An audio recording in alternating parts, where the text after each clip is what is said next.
going on, y'all?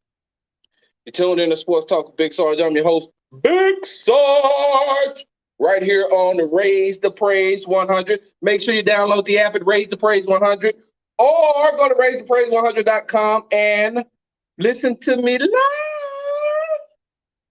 It's Thrown Off Tuesday right here on Raise the Praise 100. Follow me on the Twitter at Big Sarge Sports with AZ. All right, on today's show, we have the NBA playoffs. They very, very good this year. Very good. We're going to get into that. I got a whole lot I want to talk about when it comes to the NBA playoffs. The Astros are back in action tonight against the Rangers. Green Bay's GM makes a statement. Well, basically because he can't. He just can't. Did Texas general manager Nick Caserio play his hand the wrong way? We got Cody's Corner today. And is Giannis Antetokounmpo, I hope I said his name right. I always get his name so messed up. But is Giannis the next Jaja? And I'll definitely jump into that later on in the show today. But it's Thrown Off Tuesday, so let me go ahead and jump right into this thing. Here's my thing. On the way over here, right? On the way over here, I was, driving, listening, just listen to certain things and on the phone and, just driving, la, la, la, la, la, la. And I look over to my right. And as I look over to my right, I see something very interesting. And I say to myself, wait a minute, hold on, time out. I slowed down a little bit so I can make sure that I got a very good look at this thing. I said to myself, Lord Jesus, Father in heaven, tiny baby Jesus, all wrapped up in your tiny baby clothes. Jesus, this can't be what I think it is it? On the side of the van, it said, and I quote, free COVID-19 vaccine shots here. Who in the HE double hockey sticks is going to get a COVID vaccine shot out of the side of a Plymouth van or a Caravan or a minivan or a Odyssey or whatever the kind of van it was? Who getting a COVID vaccine shot out of the side of a van? You know what? That's worse than when I seen on social media about this young man who was given bikini waxes out of his van. And young ladies were lining up to go inside of his van to get the bikini waxes and massages, if I'm not mistaken. I'm saying to myself, out of a van? A van. You ain't got no COVID vaccines inside of that van. You ain't giving no COVID vaccine shots. You ain't putting nothing in there but some water. That's a placebo effect. Who get, you know what? I wish I would pull up and be like, yeah, can I go ahead and, I don't have COVID, but I want to make sure that I do this thing the right way because, everybody's saying, every time I look on the news, COVID shots, you get, you can get tickets. Wait, what do you have? Oh, all you got is a gift card to Walmart. How much? $10. What's that going to give me? Nothing. Oh, cool. So you got the COVID vaccine shots here, right? Because they say I need to get one, so I need to get one. So, where's the paperwork? Oh, ain't no paperwork. I just signed my name on this blank sheet of paper. Then what else you gonna put on there? And I thought you're supposed to keep it refrigerated. That's a cooler. Like that's not even a Yeti cooler. That's the styrofoam one. That's an old school one. So what happened when the ice melt? How are you keeping these vaccines cold? I don't get it. I don't understand. Like, what are you doing? And like, why are these needles? Like, these are the same needles they got at Walgreens. Like, you didn't get the medical needles. You didn't get the good ones. And wait, so hold on. You can't use no rag to put a little alcohol on it, then rub it on my arm. How many times you to use this rag? Where the cotton ball at? What are alcohol swabs? Like, what are you doing right now? Vaccine shots out of the side of a van. Boy, let me tell you something. Let me find out y'all doing that. Let me find out you going to a van to get these COVID vaccine shots. And I almost was like pulled over and be like, you got cool cups too? What about pickles? You got pickles in that candy? Because, like, I'm pretty sure that you could get codeine shots and the Cool Cup lady probably would sell you a Cool Cup right out of the same van, probably out of the same styrofoam igloo cooler. Codeine vaccine shots out of the side of an Odyssey. You done lost your mind. And I'm sitting in here with, is that your baby? Like, why your baby at my COVID vaccine shot though? And where's my card that I'm gonna get that proves that I got vaccinated? Wait a minute, that's not. No, you can't just write it in your baby's Crayolas. Like your baby can't scribble and say that I can't take that nowhere and say and prove that I've been vaccinated. And like you low on gas because it's hot in here. Like you gotta be sitting in here. You want me to take a shot, but it's hot in here. Like you like, come on now, the insurance ain't kicked in. Wish I would. We're about to take a break. When we come back, young Cody will be in the barracks and he's gonna do Cody's Corner. Vaccine at the side of a van. You're tuning to Sports Talk with Big Sarge right here on Raise the Praise 100. We'll be back.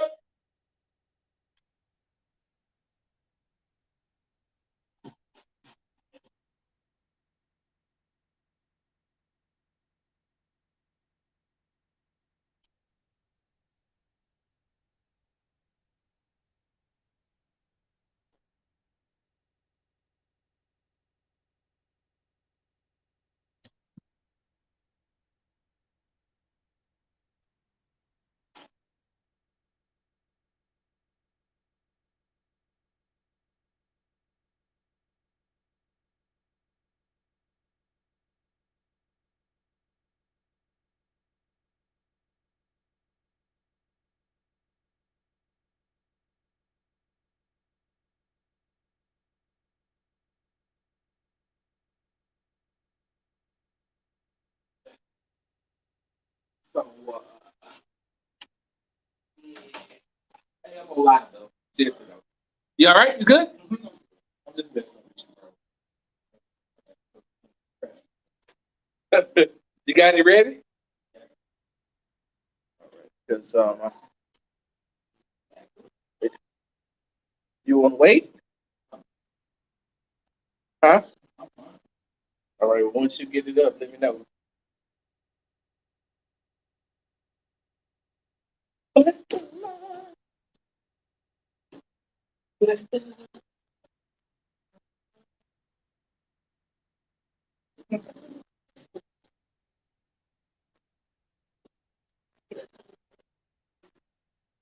You heard me say talk about that? I was hollering that loud. You can hear me outside stuff?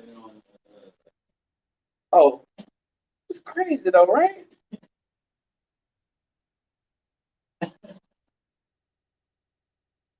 Let me know when you're ready to go. I will bless the Lord. I will bless the Lord. I will bless the Lord. I will bless the Lord.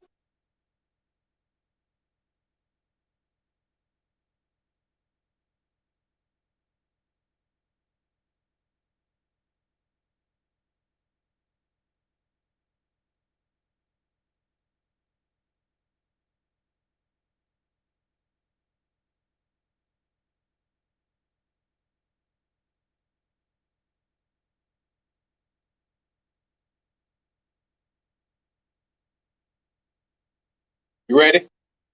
Huh? All right.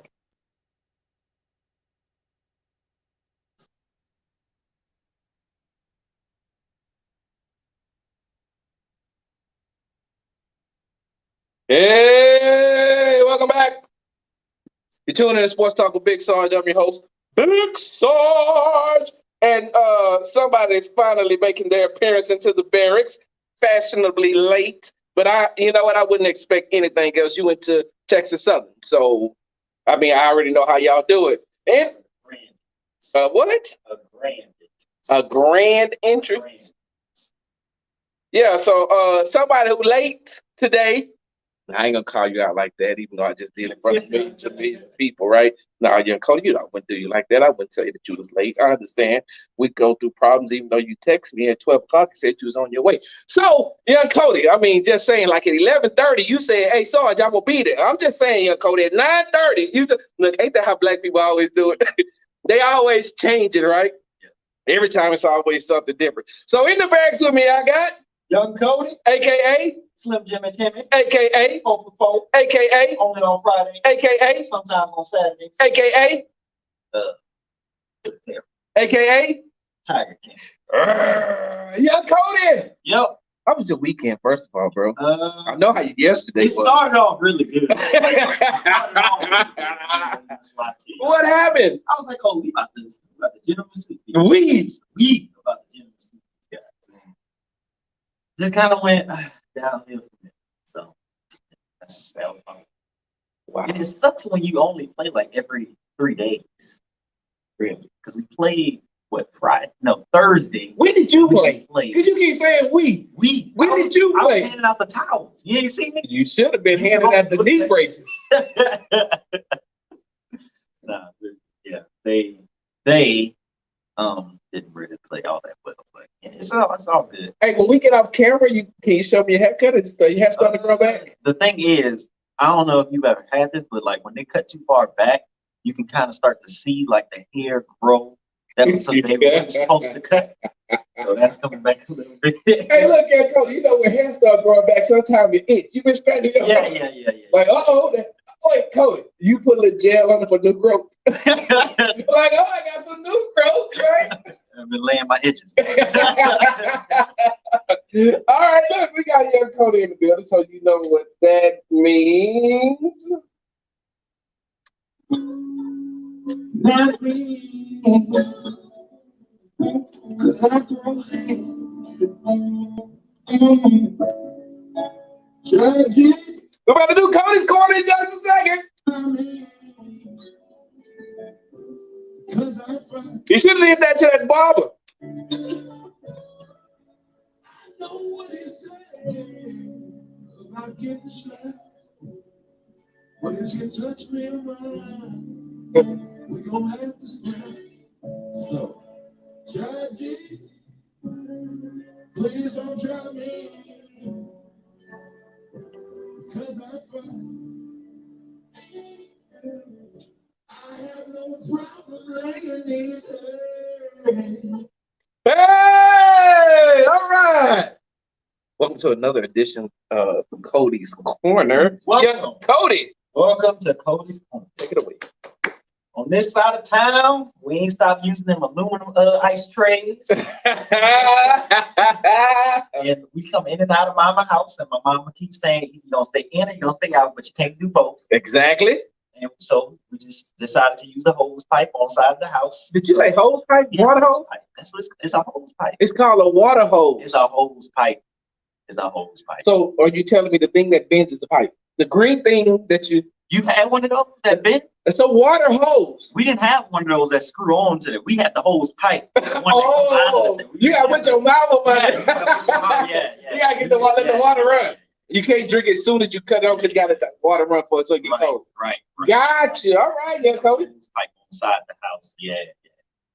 But on this side of Cody's Corner, we're gonna talk about, don't parents do the darndest of things?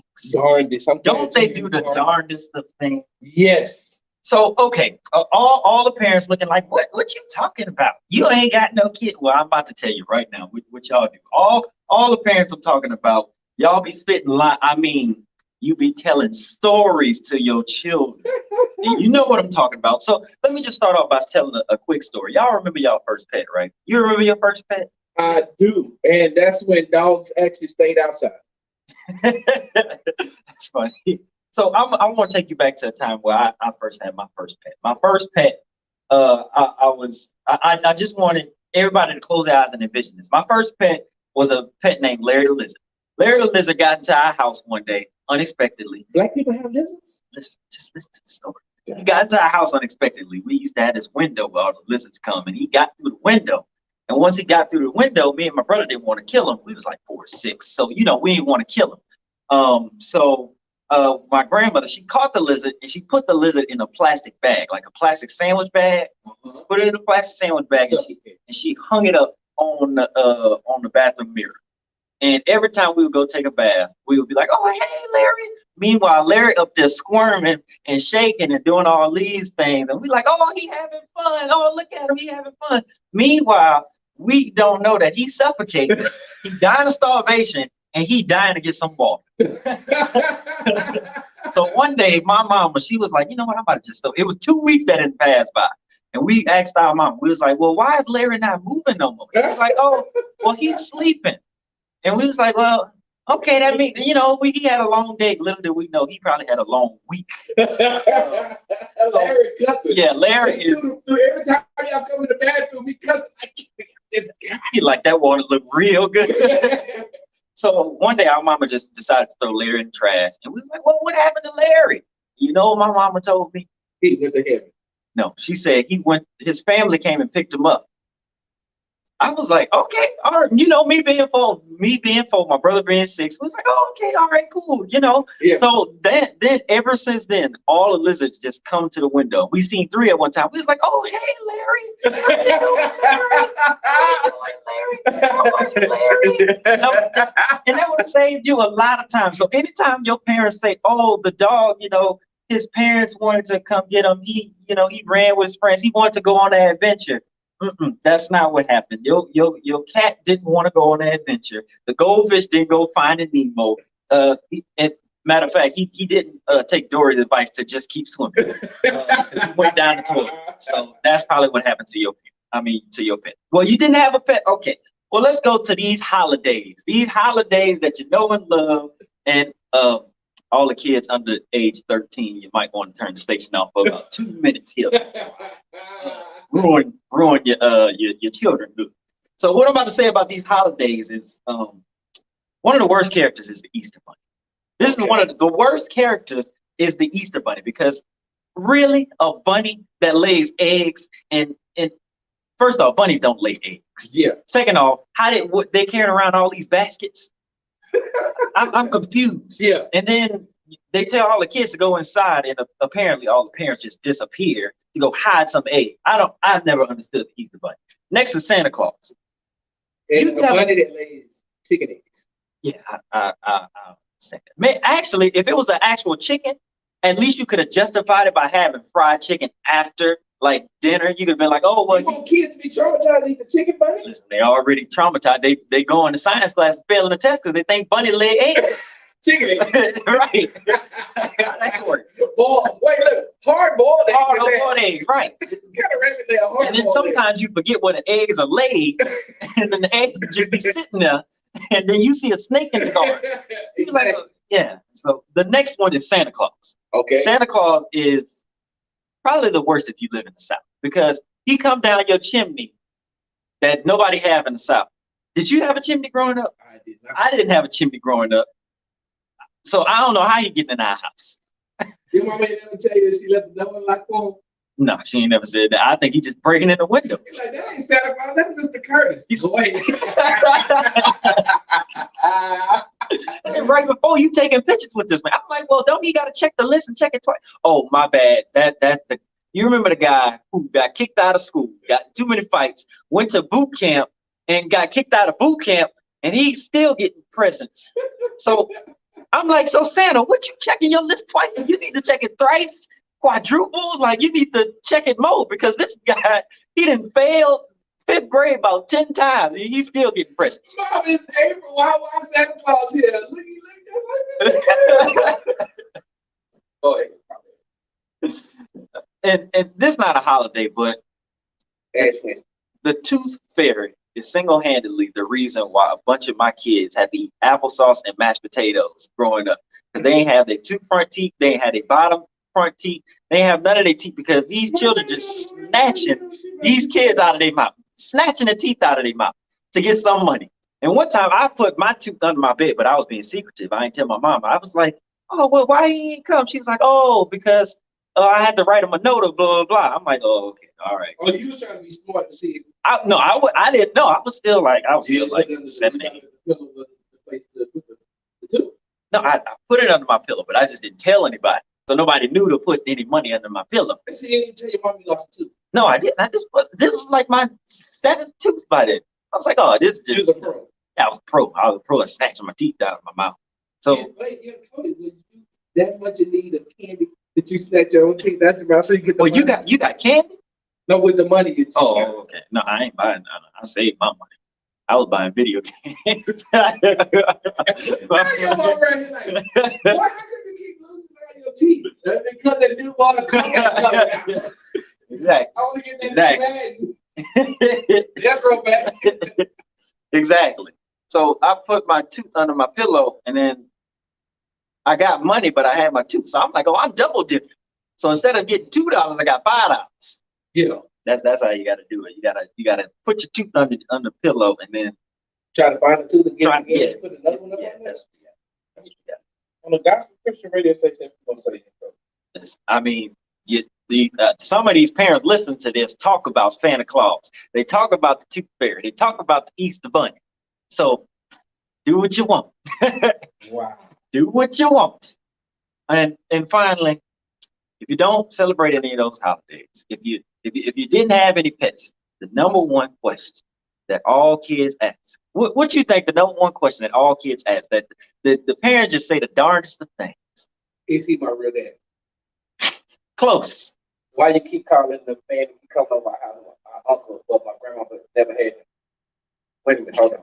Okay, wait, hold on. Straight a little fall. Wait, a little fall from the tree. How come he always show up when it's bill money time? It's sort of like that's not what you gonna say? Maybe I just had the wrong child. When children ask, where do babies come from? Who asked that, Cody? Every kid asks that. Wait, every kid way back in the day? Yeah, back in the day. Because a teacher just resigned for showing kids a masturbation video. Sex ed teacher. Yeah. Well, when I was a child, Cody, what, 2000 what? 2009. 6. I was a kid, and I was the kid with the question. So I'm asking my mom, where do babies come from? Yeah, Cody, you did not ask him. I did. You know what? I'm gonna be honest with you. For this conversation, I'm just gonna say it like this, young Cody. And, I'm gonna make sure that I preface my statement by saying that, you grew up in kind of like a white neighborhood, kind of, maybe? Not all my life. Laco, right?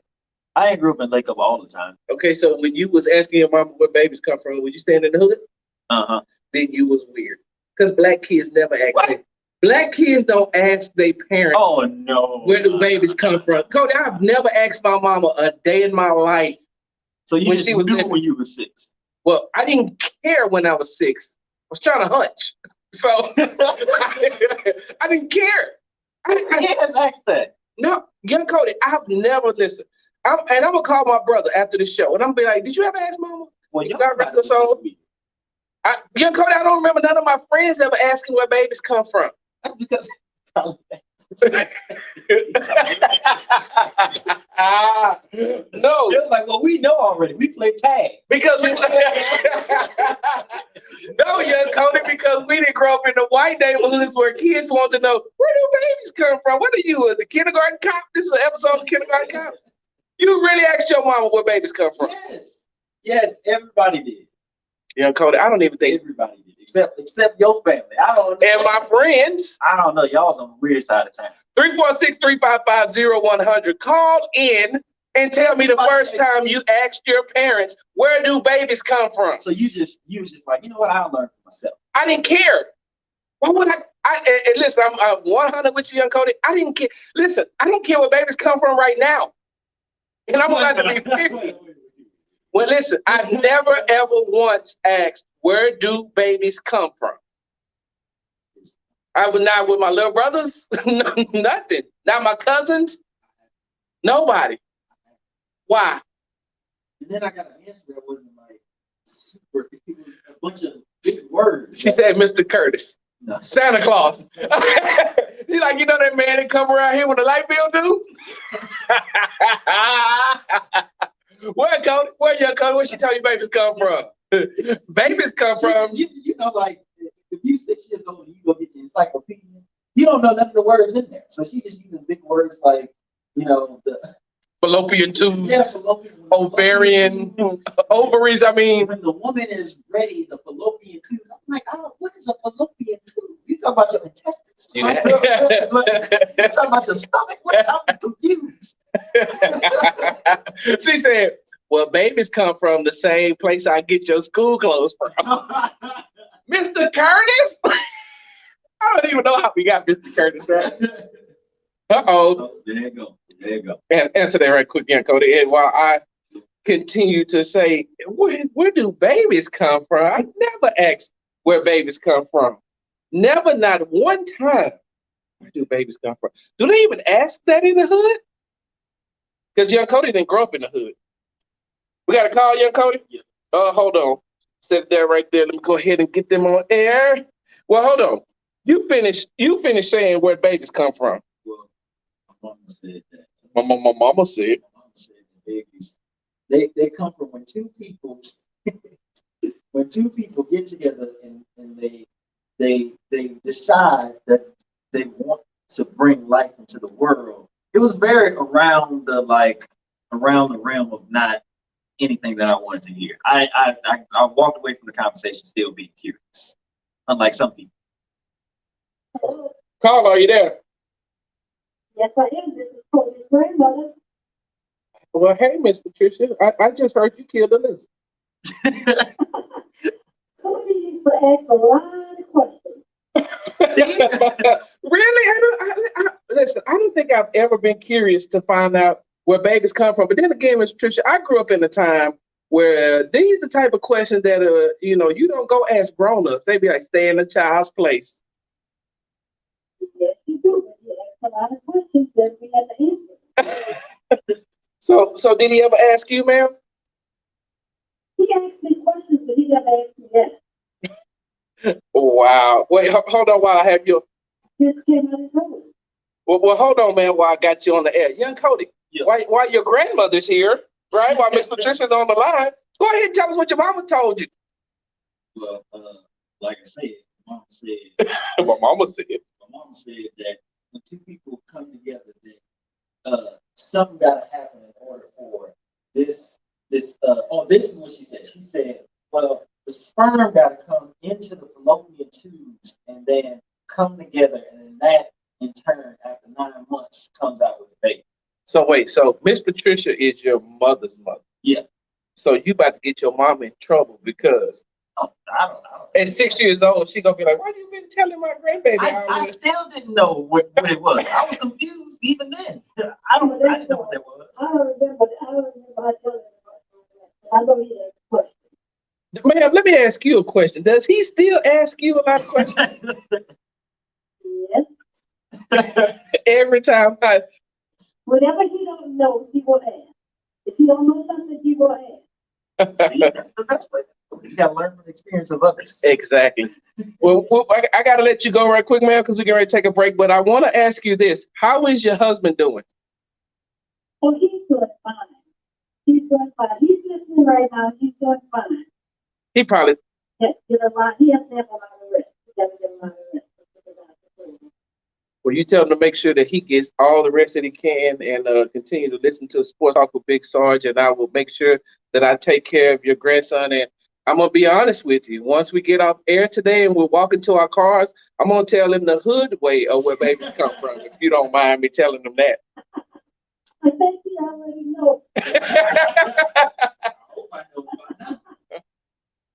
All right. Bless me. Y'all have a good day. You too, man. Love you. Young Cody. Yep. Young Cody. Your grandmother says that you ask a lot of questions. You're very inquisitive. I do. I asked about You ever asked about Mr. Curtis? Don't answer that. Hey, look, Mr. Curtis. Johnny, Tyrone, Franklin. No. Franklin. Wait, hold on. Deontay. Because I got to go. Look, all them names is the names when I was, because see, when I was growing up, it was Bobby Wayne and Johnny Lee. You know what I'm saying? Gary, and all that, right? But now I forgot. You new age. Wait a minute, hold on. Daquan. Long John Tante. All right, yeah, Cody, was that all that you have? You know what? We're gonna wrap it up because come on. Heck yeah, because I don't look, know what the term is. hey, look, because your grandmother just called, and I'm just around here joking around, but I do not want smoke with your mother. No, no, no. I'll just be like, thank you all for tuning in to Sports Talk with Big Sarge. You be like, Sarge, my mama on the phone. I'll be like, tell her the show is over. I'll be like, at 1:45? Oh, yes, I want that smoke with your mama. My mom would probably throw you in, go jump. You remember that? I definitely remember that. Hold on, young Cody. Not me, 'cause I don't judge you. Please don't try me, 'cause I'm fine. There's been another edition of Young Cody's Corner. Cody. Yep. Tell the people where they can find you. You can find me at Young Cody on Twitter. That's Cody underscore Felix and Cody Felix. All right. We're about to get ready to take a break. It's a fight. Hold on, young Cody, got my part. I have no problem laying these hands. All right, we're about to get ready to take a break. When we come back, hey, look, it sure is funny that the MVP gets to take the trophy fishing to the turkey leg hut, to the mall, overseas. The world is open back up now. I wonder where his name is Nikola Jokic. Yep. The Joker. I wonder where the Joker gonna take the MVP trophy now that he got time. What that mean? That's a bad joke. That was a terrible joke. Tune in to Sports Talk with Big Sarge. I guess we'll be back here, Cody. We'll be back.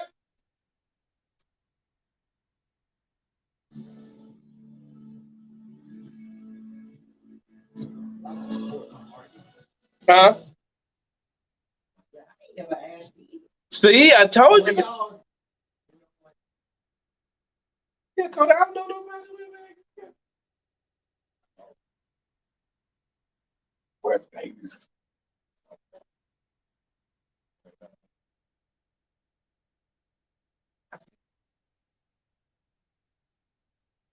That's crazy. Get the girls ever ask.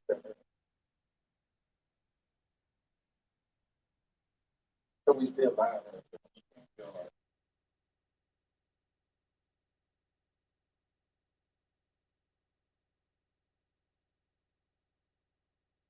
So the sons.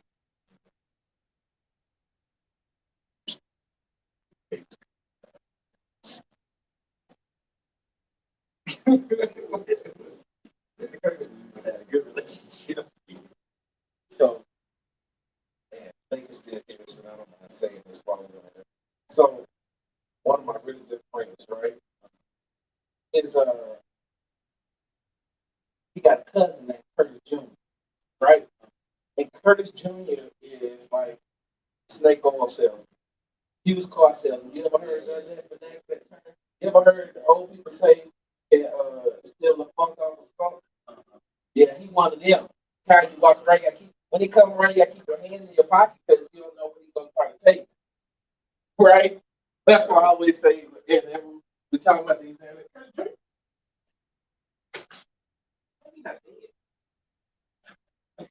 Trying to kill off a lot of people here. Like, wait a minute, what?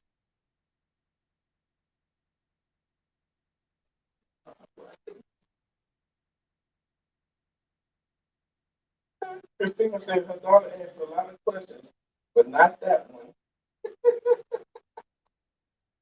Oh, my gosh. Worse than Cody, you might as well. Yes, where babies come from, you might as well go ahead and get the vaccine shot out the side of the odyssey. What are you talking about?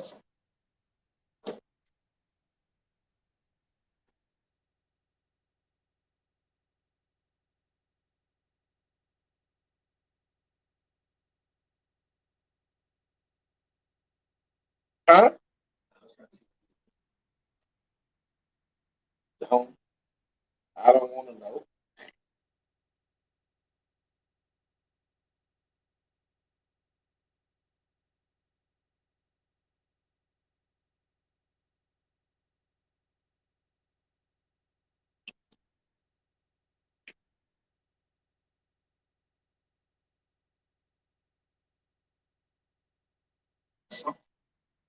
I'm gonna play it in after the next clip.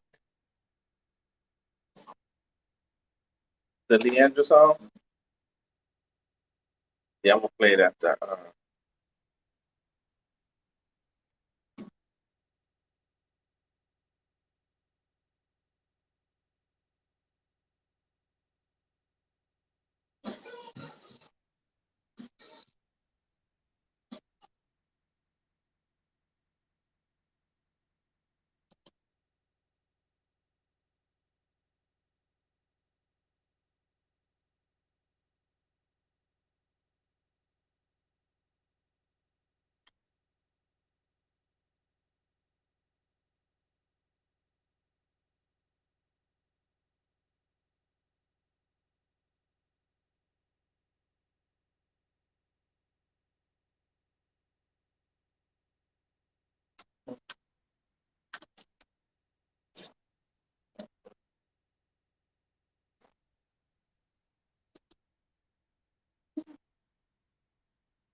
All right, you come back.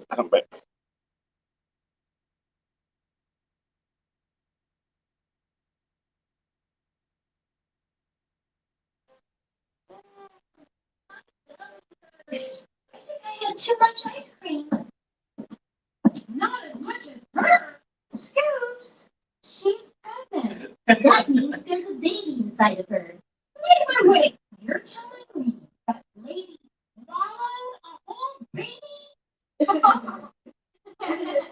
No, Scoops, the baby is in a place near her stomach, but not in it. I'm curious now, too. If they don't grow in the stomach, where do they grow? Here comes Mom. Maybe she can tell us. Well, Squeaks, it's called a uterus or womb. A baby grows inside the mom's body in her uterus. So Kayla and Key were both inside your uterus before they were born? That's right. And as they grew bigger and bigger, so did my uterus to make room for them until they were ready to be born. Well, how come you don't have a big old ice cream belly like that other lady's belly? Because after a baby is born, the mom's belly gets flatter and flatter as her uterus. Wait a minute. Hold on. Time out. I can't just sit here and let this woman lie. Young Cody, did you hear how she's about to lie? Talking about after the woman has the baby, the stomach gets flatter and flatter and flatter. And I'm saying to myself, no. I done seen some women, and I done seen them have babies, and I ain't seen the stomachs go nowhere. Because she's about to lie to these kids. Well, anyway, now you know where babies come from, young Cody. I knew already. Did you really? We just refreshed her. Like, No, I refreshed your mind because I don't think that you really knew where babies came from, young Cody. Did you know? Did you really? Hold on.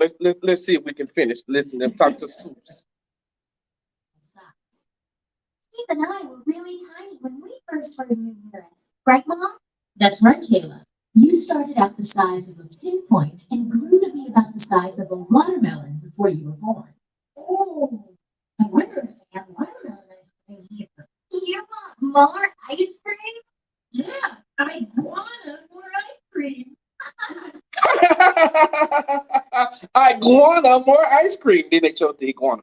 Young Cody, I hope that I've helped you to find out where babies come from. Thank you. I appreciate it. I never knew. Listen, you said you was confused by the ovaries and the fallopian tubes and the uterus and. Yeah, thank you. Hold on. Here's the better question. And, we're on the Gospel Christian radio station, so I'm going to keep it as clean as I can. And God forgive me for even thinking it. But, young Cody, did she explain to you about the man and the woman getting together? She just told you where babies come from. No. She told you how babies are made? Yeah. She told you, wait a minute, hold on. Did she tell you that wait a minute. Hey, look, because I'm not gonna disrespect your mama. You already know that because I got too much love for your mama. But then she's like, well, see, Cody, when a man and a woman like each other, they get together and they play Keith Sweat. There's a right and the wrong way to love somebody. A right way to love somebody. Right?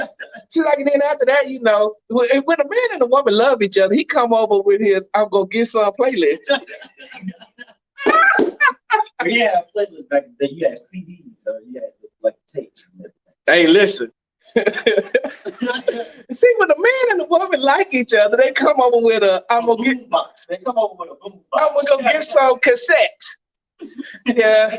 Normally, Mr. Curtis don't make it after 2 songs. All right, once again, you're doing the Sports Talk with Big Sarge. Right here on Raise and Raise 100. I'm Big Sarge along with Young Cody. Young Cody. Let's go ahead and jump into some sports, man. Hey, listen. Before I went to the break, I said I wonder if Jokic, who was the 2020-2021 NBA MVP this year, right? By attrition. We already said that. Young Cody, I wonder where he gonna take the trophy to, though. Because, after you get swept, can you really take the trophy anywhere? Because I said Jamal Murray needs to bring him to the turkey leg hut. I'm pretty sure he's never been to the turkey leg hut. Let some people, let it be like, what's that? What kind of trophy is that? This is for the MVP of the NBA. What? Well, why are you not playing? Because the season's still going on. Do you know a guy by the name of CP3? You mean the little bitty Chris Paul who used to play for the Rockets? He put me out. Young Cody. All I'm going to say, let's start right there before I even get into my full tape. Young Cody, what happened? Because you said Nuggets in 6. I did. And I reminded you of that. Yeah. And to be fair, side note, I thought I was going to come in here and have to say, Young Cody, you was right about the Nuggets, and I was wrong about the 76ers. But we'll get into the 76ers. We definitely will. I'm going to give you. I did say they were split. I did say that. But I'm not going to lie. I thought they was going to win that game. I thought they were going to come back 3-1. I thought that Atlanta would go back 3-1. We'll talk about that. But what happened to the Nuggets, Young Cody? Well, I don't understand what the game plan was. Was the game plan to be like, all right, we just don't let CP3 and Booker just shoot mid-range shots the entire game? Because every highlight that I see, Chris Paul doing the same. I'm like, wait, why are they showing the same highlight over and over and over? Analytics kill. Wait, this game 2? No, this game 4. Wait, what? They away? They home? They just kept shooting mid-range shots. And honestly, JaVale McGee actually looked better on defense than Jokic. Did it not look better? I don't know. It seemed like they started playing better once Jokic was ejected for that pitiful flagrant 2 that game.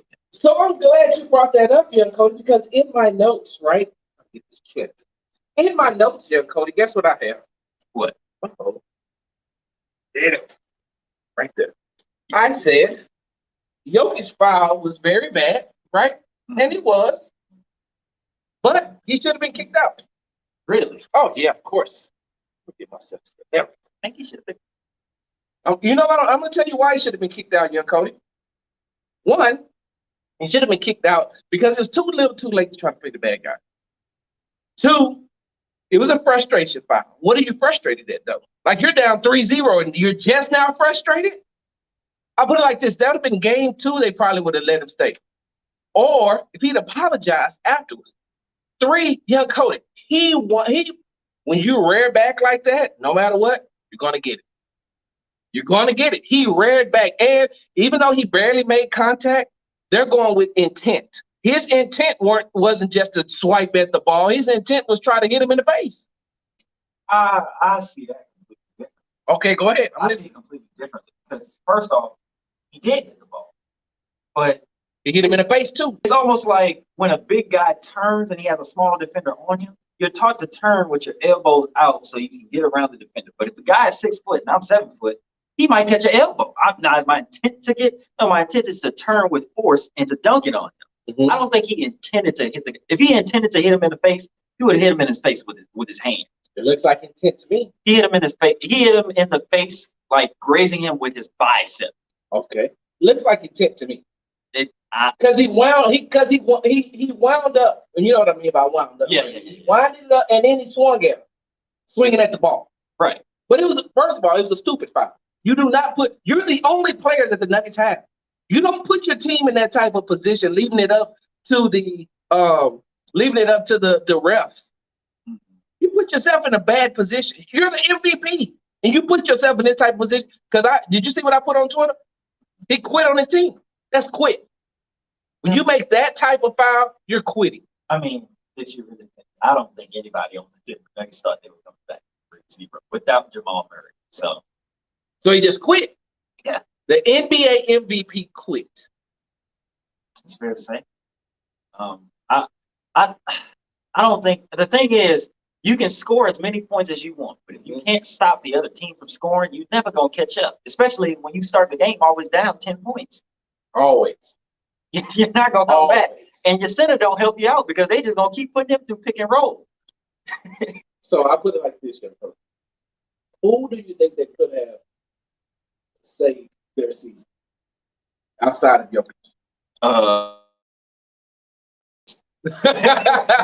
Aaron Gordon was atrocious, horrible. He was atrocious. I'm like, this man, horrible. He is modeling his braids at this point.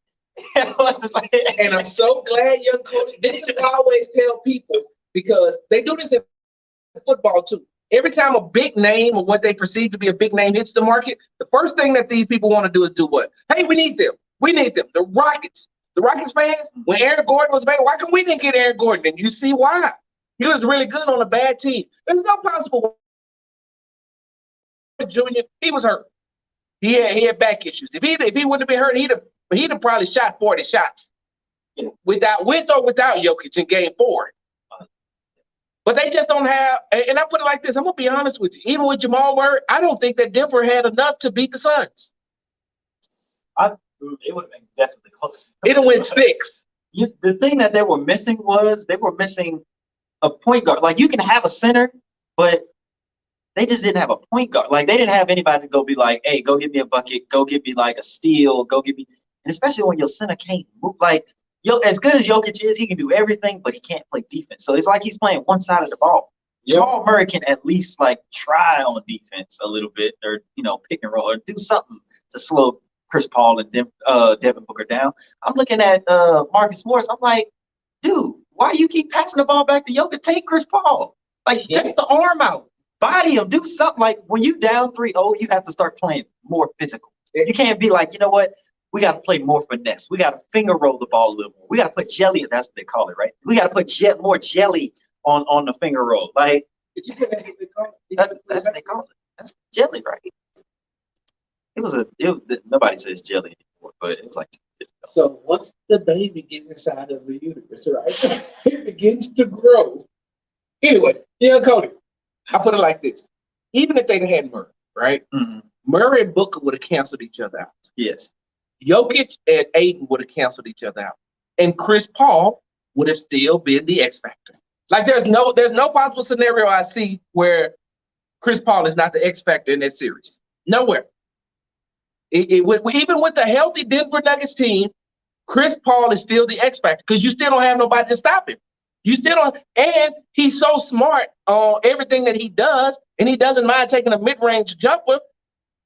He's gonna he orchestrates that. That's why in my notes I put, one, the Suns are very good, and Devin Booker needed Chris Paul, but Chris Paul needed Devin Booker as well. Now follow me when I say this. Hold on, because I'll make sure that I get this on wax so I can put it out there so I can show that. So young Cody, after the uterus expands, right? Yeah. We'll talk about that another time. Because I gotta also tell you about the difference between Mr. Curtis bringing over hot wings and pizza. I digress. Look, young Cody, when I say that Chris Paul needed Devin Booker and Devin Booker needed Chris Paul and vice versa, it's because Chris Paul has the leadership. He does not have the athleticism anymore. Devin Booker has the athleticism. He doesn't have the leadership skills just yet. He doesn't have that intangible to whereas Devin Booker can't calm a team down. Chris Paul can't. Chris Paul can't get to the rack like Devin Booker. Chris Paul is in an instant bucket like that. And I seen as well as he was in game 4. But if you really need a bucket, you're not going to Chris Paul on that Suns team.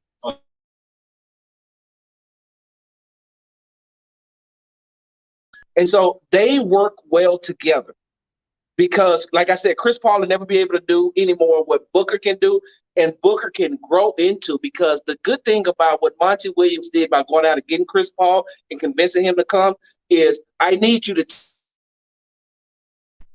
because here's a raw emotional talent that can score at will, but his mindset isn't, I can lead this team. Chris Paul is willing to sacrifice whatever he needs to do in order for the Suns to win. Devin Booker mindset is not so much as sacrificing, but don't worry, give me the ball, I got it. Devin Booker is more of Kobe Bryant. Like, and I, you know who else is like that? And people don't, we'll talk about this a little bit later on. Kyrie Irving has that same mentality. If Kyrie was on, let's just say, if Kyrie played for the Hornets, right? It'd be like, cool. Hey, LaMelo, you bring the ball up, get it to me. Whatever we need, I will make sure it get done. You know what I'm saying? Exactly. So that's what Devin Booker is. Devin Booker is like, okay, Cameron Payne, I see. Aiden, I see you rolling to the basket. We only got like 10 seconds. I'm going to take the shot. Compared to Chris Paul saying, I'm going to get it to the best available person. So I'm going to get to where I need to get. If I can't draw the foul, I'll try to throw the alley to Aiden. Or I'll try to kick it to Booker. Or maybe Payne. Or Jay Crowder. You see what I'm saying? I was thinking to myself, I was like, why you just don't double him? Double Chris Paul and then rotate to Aiden. Do something like, just don't let him get to the same spot over and over and over. Like, you can't though, Cody. I mean, you have to do something different. You can't just let him do it for 4 games and lose all 4 games the same way. I looked at every single game. I'm like, well, this is a repeat of the last game. Listen, Monty Williams outcoached Michael Malone. Oh, easily. Right? But remember what I told you before this series started? What did I tell you? Monty Williams doesn't really have to do a lot of coaching when you got a coach on the floor. Right. What does Monty Williams really have to? What can Monty Williams teach Chris Paul that Chris Paul hasn't already seen or done?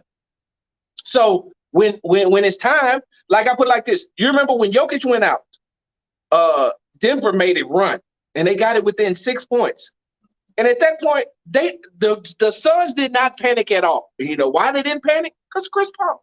They're like, man, listen, I got this. They're running off of adrenaline right now. We're going to beat them because we're more talented. This is the equivalent to Kobe Bryant tearing his. Remember when Kobe Bryant tore his Achilles and he still went to the free throw line and shot the free throw and walked off the court? Right? Pure adrenaline. But once that shock wears off and everything, then it starts to hurt. Like, I'm pretty sure the next day, Michael Malone was be like, man, y'all done lost my job. What y'all done done? Austin Rivers, you were supposed to be the savior. I got all these light-skinned dudes over here who can't do nothing.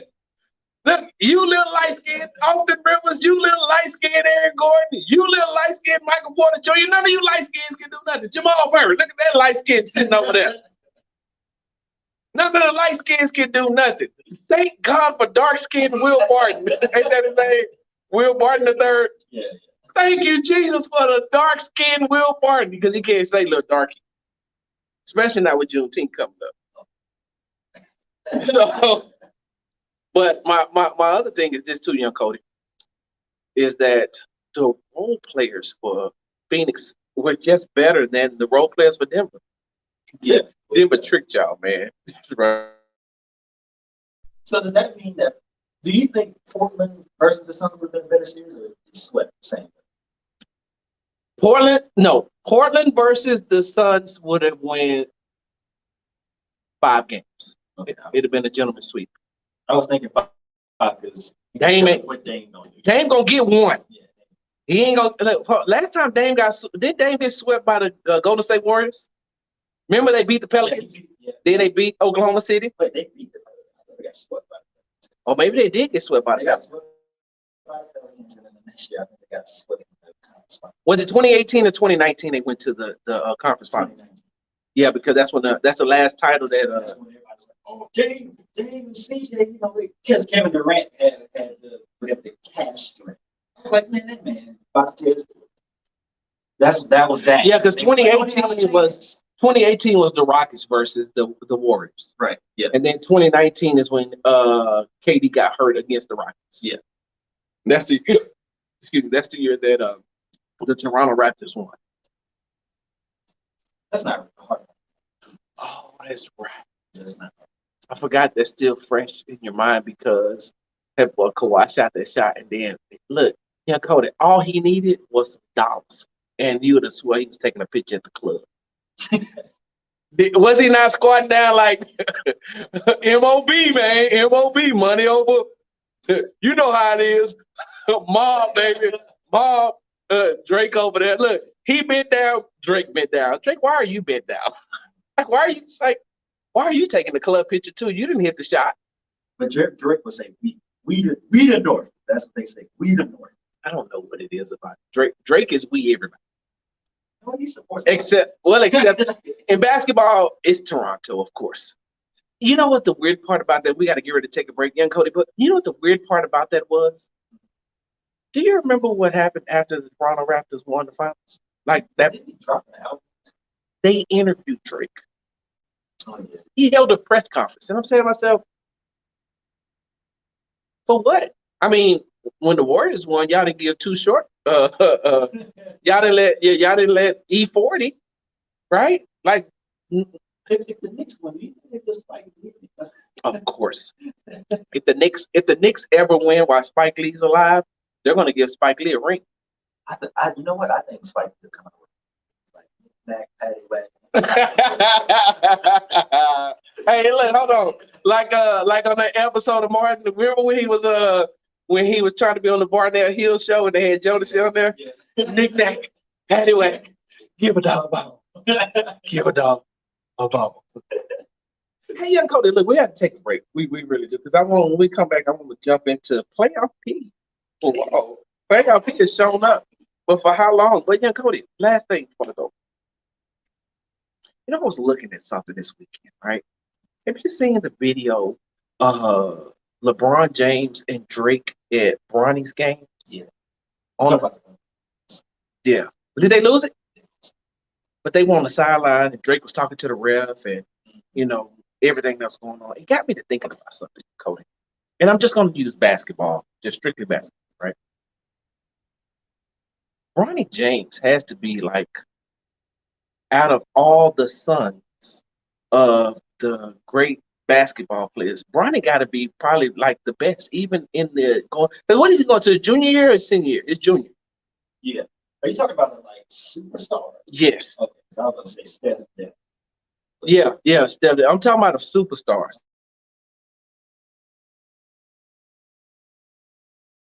Like this, like Michael Jordan's sons. Yeah. Nothing, right? Dwayne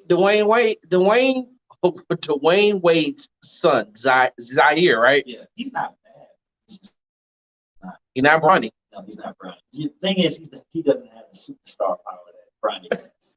Like when Bronny, you'd be like, "You want Bronny and Zaire?" You know what? Because they played together, didn't they? Yeah, they played together. I think Bronny. I think Zaire might have hurt. He transferred too. Scottie Pippen's son. Yeah, Bronny has the best. Like, because I'm trying to think when you look at these superstar talented basketball players, like to me, it seems like Bronny is going to be the best one. I don't understand that though. Like, if Michael Jordan is your dad, and you got all the resources to whatever you need, and Michael Jordan is your daddy, and you got all the resources to that you'll need. You got all the trainers. You got your daddy is Michael Jordan. You could literally say, "No, I don't do good in I want the OG one." Right? Right? Your daddy is Michael Jordan. He got access to Kobe Bryant. Like, if you don't want to listen, because a lot of kids don't want to listen to their dads, right? Like, prime example, right? Indy Kalu, right? He used to play in the NFL, right? His son is going into his junior year, right? And he's being highly recruited, right? But Indy will tell you, he's like, man, I start telling my son stuff, he don't want to listen. But if he watching or somebody else tell him the same thing, he'd be like, oh yeah, dad, guess what I learned? It's like, I told you that already though. But I get it and I understand. So even if Michael Jordan's sons didn't want to listen to him, couldn't he have been like, all right, who would you listen to? Because I can pick up the phone and call everybody, right? Any and everybody you would want to even imagine to talk to, or I can get in contact with anybody. Who you want to talk to, and they still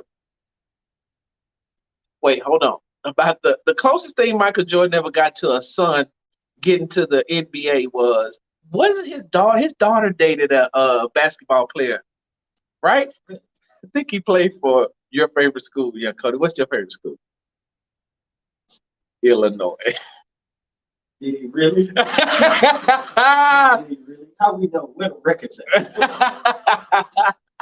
All right, y'all, we're about to take a break. When we come back, playoff B is going to prove young Cody wrong. But for how? We'll be back.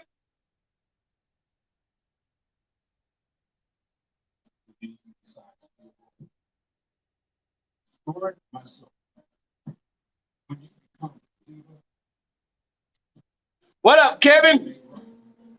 Me and young Cody in the building.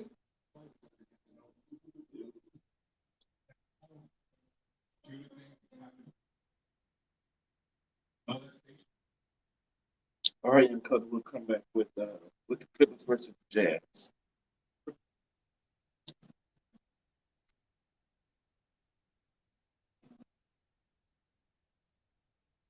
Playoffs. Is what? Huh? I'll see.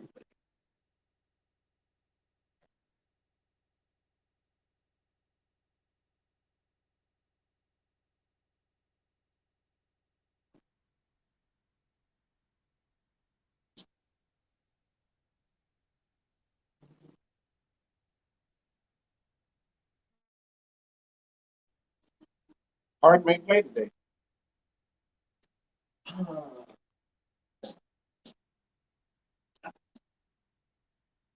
You better be.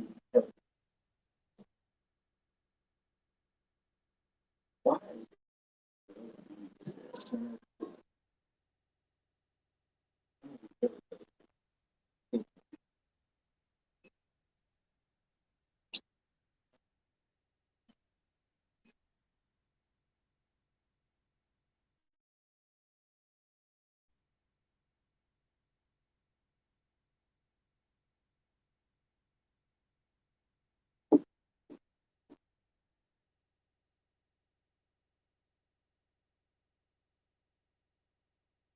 Cody, I didn't see this. Sixers versus Hawks. Bricks.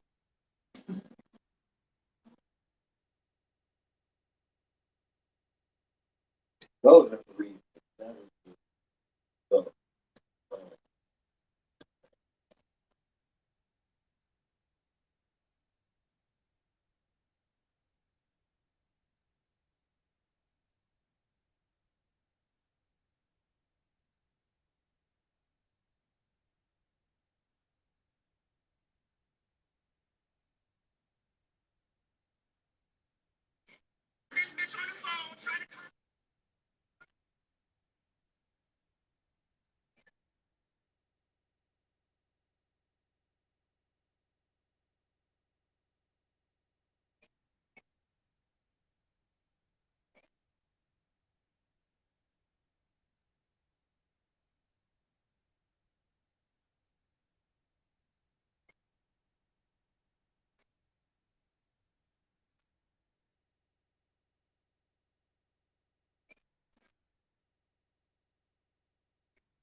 See, this is what you want. Who is more healthy, James Harden or Joel Embiid? James Harden.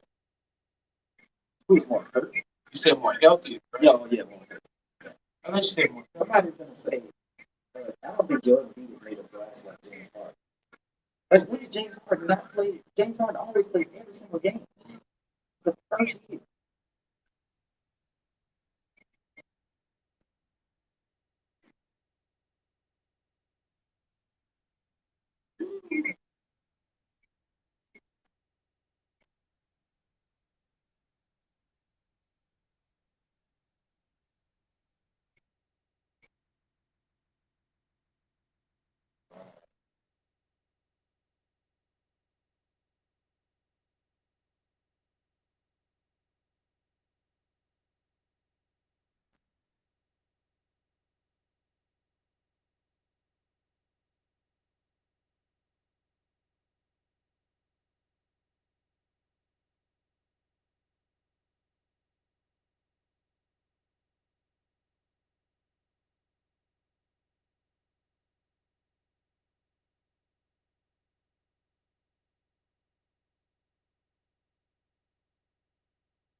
Ready, young Cody? Mm-hmm.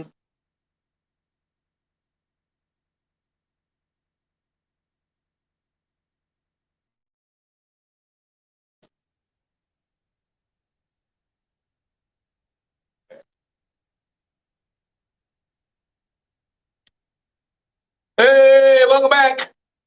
Tune in to Sports Talk with Big Sarge. I'm your host, Big Sarge, and in the bag side got Young Cody.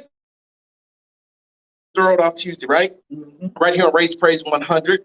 Hey, make sure you listen to us on Raise the Praise 100, the app, or raisepraise100.com. 346-355-0100 is the number to call in if you want to tell young Cody where babies come from. Hey, look, young Cody, check this out. So you and I were just like, you just said this, right? You just said this. And then I was like, yeah. And then I seen something, I was just like, oh my God, Cody just said this. Yeah, Cody, what did you just say about Twitter during the break? I said, these people on Twitter they don't know what to talk Right? Yeah. Yeah, Cody, what, okay, hold on. You tell me what happened on Twitter for you, and then I'll tell you what happened to Twitter. about. Okay, so somebody was making an argument. It was like, I think Joel Embiid can play till he's 30, 35 if he plays conservative. He's not made of glass, per se, like James Harden. I'm thinking to myself, like, James Harden plays every single game. It's the first year that he's not played like every single game. Yeah. So I was confused. Like, Joel Embiid, compared to James Harden, is made of glass, and compared to anybody in the NBA, might be made of glass. Exactly. So I don't understand what the argument was there. Let me tell you what mine was. So Joe Shad on Twitter, right, put out that Tua Tagovailoa has thrown 5 interceptions on the first day of Dolphins minicamp, right? Mhm. And so my guy, and I'm going to call out his name because I'm going to make sure that he sees this. Dude and Katie says, where are all my I take Tua back in the trade for Watson peeps? Because I am on the record by saying that the only place, if I'm Deshaun Watson, I probably want to go would be Miami. Second would be Denver. But Miami, because they got a black head coach and they got a black general manager who can handle, come on, bro, we already know what you're going through. We're going to help build your character, right? Mm-hmm. And in exchange, they give him Tua. So he says, you know, where are my I take Tua back in the heart in a trade for Watson peeps? And I said, LOL minicamp. And he says, LMAO, my tweets always find the guilty. And I said, not guilty, just the me with sense. I said, minicamp is like playing Madden. To me, 3 days of minicamp is like playing Madden. I am pretty sure that Tua has been saying, you know what, I want to try something. And then minicamp is when you do it. And if it doesn't work, then guess what you do? Now you got time before training camp starts to say, hey, well, how can I fix that? Five picks in mini camp means what? You remember you and I was talking, and I said, remember I said, Texas head coach David Culley can't win. I even wrote an article about it. I said he can't win because if he comes out, because they canceled minicamp. Yeah. They canceled 3 days of minicamp. And I said he can't win. Because if they'd had the minicamp and he said Davis Mills looks great or Tyrod Taylor looks great, then they're going to kill him and say it doesn't mean anything. They're not Deshaun Watson, blah, blah, blah, blah, blah. Or who is he going up against? Our defense, blah, blah, blah, blah. They're going to complain about that. But then he cancels it, and then they still complain, right? So it's the same thing. It's the equivalent to me. Like, don't tell me. I don't care about mini. The only thing I care about minicamp is nobody got hurt. Listen, Tua could throw. What does that mean? He ain't playing against nobody. What is he doing? Like, that don't mean nothing. This is practice. This is practice on Madden, right? Don't they still got practice? In Madden, what? Madden 7. I don't even know. I haven't played Madden so long. Training camp, it was like mini games. Yeah. So you just playing it like you're not playing a real game. Like it don't affect your record. Like 5 interceptions are not going on his record At all. It's a practice mode on there, right? Right. Yeah. So I don't know. Just thought that's weird. Right. So young Cody, outside of the fact that Gilmore, but I mean, would it bother you if they said, "Hey, Cam threw 7 interceptions in minicamp"? I really don't. Belichick just said, Cam's way ahead of what it was last year. Can we win some games and get to the playoffs? Like, and your team, look, because your team, which is the New England Patriots, are actually having minicamp. Yeah. Have you kept up with it? I don't. Oh, you know that Stephon Gilmore's not there, right? Yeah. And that's all. Like you're like, okay, we'll get this thing worked out before training camp starts or before the season. As long as he's there before the season. Yeah, as long as he's there before the season. So minicamp doesn't really care. So a lot of these people who are making this whole fuss about minicamp, they just want to be mad, right? Yeah. That's the same thing I said. It's like you're gonna complain. You're gonna complain anyway, so it doesn't matter to me. All right, young Cody. Speaking of complaining, playoff P, baby. Playoff P is back. Now look, Cody, before we get into this, because on last night the Clippers tied up the series at 2 against the Jazz. The Jazz won 2 in Utah. The Clippers have won 2 in LA. And young Cody, I'm gonna be honest with you. If I have to go ahead and put a prediction down, which I did earlier, it said Clippers in 7. But I could if Kawhi plays game 5-6, I may be able to see the Clippers in 6. This is the equivalent to the Dallas series. This is the equivalent to the Mavericks. Luka and nobody else. Right? Go ahead and say it. No, they got the defensive player of the year. What are you talking about? What? That didn't even cross my mind. You know what didn't even cross my mind either? It didn't cross my mind that he went 4 from the field. Oh my God. 4 11 points, 5 personal fouls. How many rebounds? The rebounds? Oh, you mean the empty cap? I mean the rebounds? 8 rebounds. Oh, How many blocks? that's amazing. Yeah, exactly 1 block. A hefty 1 block. It's really weird though, because you're talking about his offensive stats when your defensive player of the year wasn't even on the court when the game mattered. We'll get to that later. We'll get to that later. We'll get to that later. But does this seem like the Dallas series all over again? The thing is, you say 6, and I want to say 6. If the Clippers played like they played, they're winning the championship. Whether it's Kevin Durant on the floor, whether it's Kyrie, whether it's James Harden, nobody is beating them.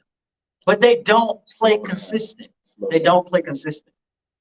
They don't play consistent. You telling me that you think that a healthy Clippers team versus No. I didn't say healthy. Oh. If they play the way that they played, you think it could be a healthy Nets team? I think they could be the healthy Nets with Kyrie, Harden, and Durant. Yes, I do think that because I don't know. I don't know. It's just like sometimes they're up, sometimes they're down. They're at their best. They're either at their best or they're at their worst. So here's the thing. I can make a case for how great the Clippers are playing. I can also make a case on the Clippers' failures. And I can do it with the last 2 series if you want me to. Real quick, and I want you to jump in and chime in. And you cut me off whenever. It don't matter to me. You know me. I don't care nothing about that. So I'm going to cut you off now.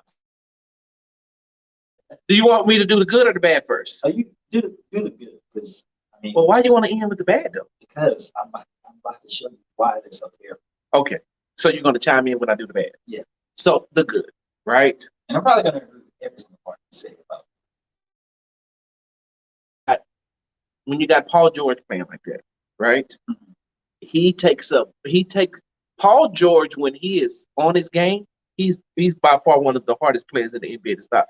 If Paul George played consistently like he has the last 2 games, Paul George would be top 10 in the NBA, hands down. There will be no, because of his game, because he's hitting the jumpers, he's getting to the paint, he's playing with a lot more confidence. If he played with confidence like this every game, Paul George would definitely be in the top 10, because when he's on his game, he's unstoppable. Because you're going to back up off him, he's going to shoot. You're going to, you come up on him, he's going to go around you and make plays. And he has so much body control when Paul George reminds me a lot of Dwayne Wade. yes. Dwayne Wade's body control, once he got into the paint, was you're going to bump him. He know he's going to fall, but you bump him in the air, and he's one of those guys that can still, get the ball up. LeBron has great body control, but that's because he's strong. Yeah. So you hit him, and it doesn't affect him. Michael Jordan, great body control once he got in, because you hit him, but he's still in the air, right? Yeah. You hit him, and he's still going up, right? Kobe, great body control. Tracy McGrady, great body control, right? Vince Carter. Well, I'm just naming some players. But Paul George has that same DNA. You hit him, and when he's on his game, you can hit him. It doesn't matter. You're going to literally have to grab his arms, or he's going to get an end. So if you get Paul George playing like that, right? Kawhi is going to give you what Kawhi is going to give you every game.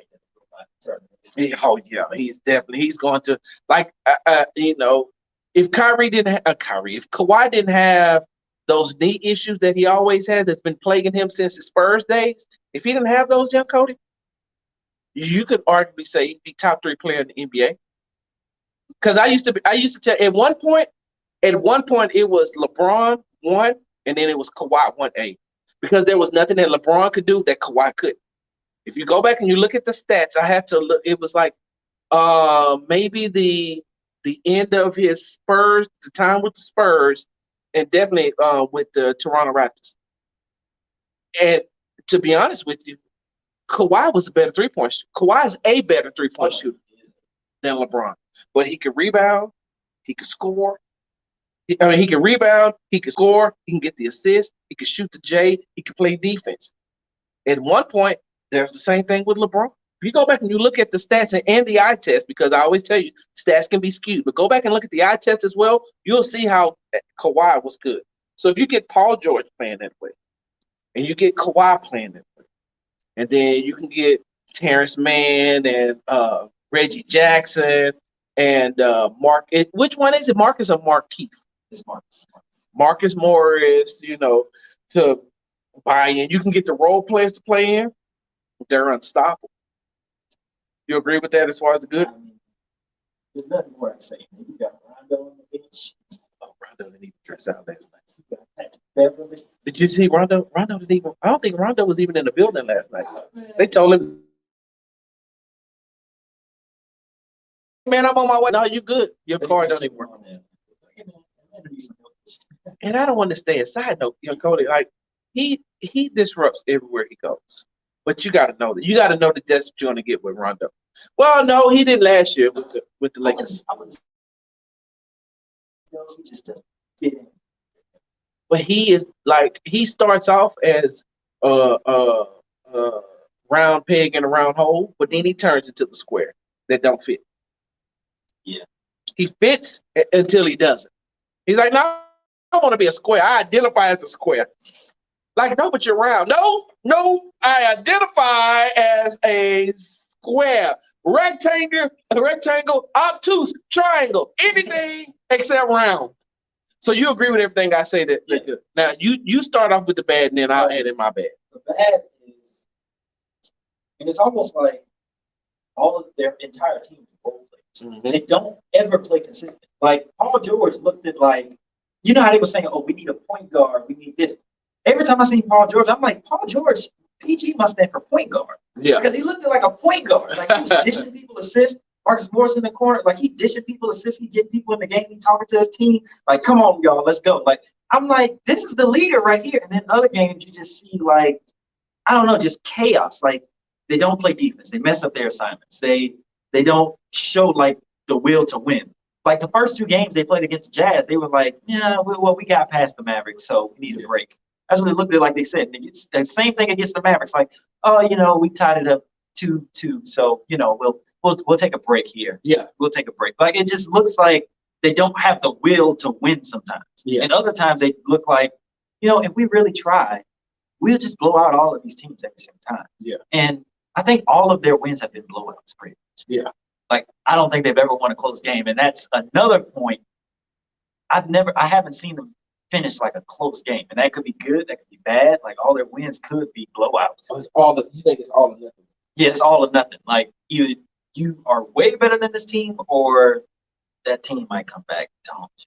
Because the first 2 Jazz games, I think the first 2 games against the Jazz, they were fairly close, I think, and the Jazz would just kind of scraped them out. And the Clippers, Game 2, if I'm not mistaken, Game 2, the Jazz defeated them 117, 111. Yeah. So they were still in it, right? Yeah. But when you said when they win, they blow your, they just blow the doors. They blow the doors off. They was up almost by 30 last night. Right. Like at halftime, I was like, Sixers lost. I don't really want to watch this game. And I turned it off. Why do I need to watch it? I'm seeing Donovan Mitchell jack up shots. I'm like, I really don't care who wins this game. So my thing is with the band when it comes to the Clippers, you're right. Yeah, I agree with what you said earlier in your statement about, and you alluded to consistency. They're not consistent. You're going to get Kawhi every game. The same thing I said about Paul George. Same thing. I'm like, yo, if you can get this, it'll be great. But when he's not playing that way, it shrinks the floor. When he plays great, the floor is wide open. But when he doesn't play, it shrinks the floor. And it shrinks the floor to the point of, it shrinks the floor to the point of, now we're just going to focus on Kawhi. Or we'll let Kawhi get his. But now, once we shrink the floor, Morris is not going to get these open threes. He's not going to kill us with 22 points in the first half, right? Reggie Jackson is not going to get these shots because we're going to give Kawhi whatever he's going to give. And Paul George is a self-check, but everybody else is going to have to beat us. Terrence Mann don't have enough time on his sneakers in order to beat us, right? Yeah. And so the false equivalent or the false sense of hope for the Clippers is they're playing against 2 teams with 1 star. Yes. They play Luka, the only star. Nobody else can help. You're playing against the Utah Jazz. They got 1 star. Nobody else to help. Because, I mean, there's only so much that who won the 6th Man of the Year again? Jordan Clarkson. Yeah, there's only so much he can give you. There's only so much Derek Favors. Side note. Let me start this off. I gotta start this off with young Cody. Sleep for that. Did you see that Joel Embiid was watching during his press conference? Did you see that? Joel, Yeah. Did you just see the Kawhi dunk? Yeah. Dear Derek Favors. Let me ask you something, young Cody. Say Derek Favors was your cousin. Say Derek Favors was your brother. And then after the game, he walk up to you. Well, what you saying to him? Be like, hey, who are you, bro? I don't even know you. I wouldn't even look him in the eye. I don't know you, bro. Oh, no, I'm talking to him. Oh, I'm talking to him. Why? So they can take a picture with you right there by him? I'm like, Look at Cody next to a dead body. Allen Iverson pick, but the boy was like, Allen Iverson, can you step over? I'd be like, hey, Derek Favors, can you like kneel down so I can dunk on you real quick? So I can be quiet on the post. Young Cody, let me tell you something. Young Cody, at some point in time, Derek Favors had to realize, yo, this dude he's still going up. Okay, Kawhi can jump. And the thing is this, young Cody. So, like, have you ever seen Kawhi Leonard in person? No, I haven't seen him in person. So, one, he's bigger than like Kawhi Leonard in person is bigger than what you think he is on television. Like, it's really weird because on television, you're like, oh, yeah, it's just Kawhi. I see him. But in person, you're like, yo, this dude is really like 6'6", 6'7". Like, he's a big guy, and he's a big guy. So you ever seen his shoulders? Yeah. So when he's standing there, bro, he's like a big, broad figure, right? Yeah. And then his hands is as big as this room. You ever seen? Have you ever looked at Kawhi Leonard's hands? I saw his hands up against Shaq's, and it was like, Bro, in person, you know who else got hands like that? Michael Jordan. Michael Jordan hands are huge. Oh yes, Rondo's hands are, especially for his body. Like, his hands are huge, but you look at Kawhi Leonard's hands, his hands are huge, right? So I'm thinking to myself, Derek Favors, like, you don't know this is Kawhi coming down the paint? Like, you don't even see the ball anymore. His hands are so big. So if he's up this high, what are you gonna block? He's throwing a gumball. Yeah, Cody, what is he gonna block? Like, what you gonna do? High five him? Because he's going to dunk on you. And hold on, not only that, he's coming in with the mindset of, I'm going to dunk on you. Like, listen, I done got a clear path. 0 for Kawhi Leonard, you have a clear path for takeoff. That's all he heard. What? Here I come. Yeah, Cody, what was Derek Favors thinking? You know what? I really don't know. Like, to be honest with you, I'm standing like I'm not being like, oh, I might stand in the paint. You either have to be in the paint or you're not there at all. Because he coming down full speed and you at the last moment like, oh, my assignment is this, so let me rotate over. I just be like, oh, man, I missed it. I'll get him next time. Yeah, Cody, I don't ever want that poster. That's a poster, bro. I think I saved the picture. Somebody got the saved picture of him. His teammates. That's how you know. Like, when your teammates put their hands on their head and they be tapping their head, oh, you know it's bad. Then you want to inbound the ball off quick, almost caused a turnover. And did you see what Donovan Mitchell did? Donovan Mitchell looking at him like, did you choose violence today? Do you need a Band-Aid? Timeout. I'll just call a timeout. Like, Eddie, you good? What did you say, I'll Cody? be like, hey, man, you good? You ain't got a concussion? Look, you choose violence today. Like, today of all days. Like, hold on, did you not see Kawhi coming down the paint? We might not. You know what? I think Derek Favors gonna be a healthy scratch. Yeah, Cody, I said to myself, what were you thinking, bro? Like, you've got to say to yourself, I can't do this no more. I'd have been like, I can't do this no more. I quit. Hey, yeah, Cody, I'd have fake. Look, when I see Kawhi coming, I'd have fake like I jumped in, I'd have grabbed my hamstring. Oh, ooh, Rudy. Hey, look, so let me finish up a couple of more points before we. So, like I said, consistency is the key. So I can see them losing. Like I said, I like Ty Lue's attitude, and he's showing why he's a better coach than Doc Rivers. You know why? He's willing to make the adjustments. He set Pat Beverly down the whole Dallas Mavericks series. Yes. Right? And played Rondo. Now who not playing? Because he needs Pat Beverly in there in his defensive presence. So he's making the adjustments. He don't care. I don't care how long you've been on the time. You're better, and I respect that, Rondo. But I'm coaching here. And if that means your feelings gonna get hurt, I'm sorry. I mean, I've heard LeBron. Listen, this is Ty Lue speaking on me. I've heard LeBron James's feelings. I've told LeBron James and Kyrie, hey, shut up. This is my huddle. I'm finna call this play, not y'all. You know he done that, right? Yeah. So he's clearly out coaching. What is his name?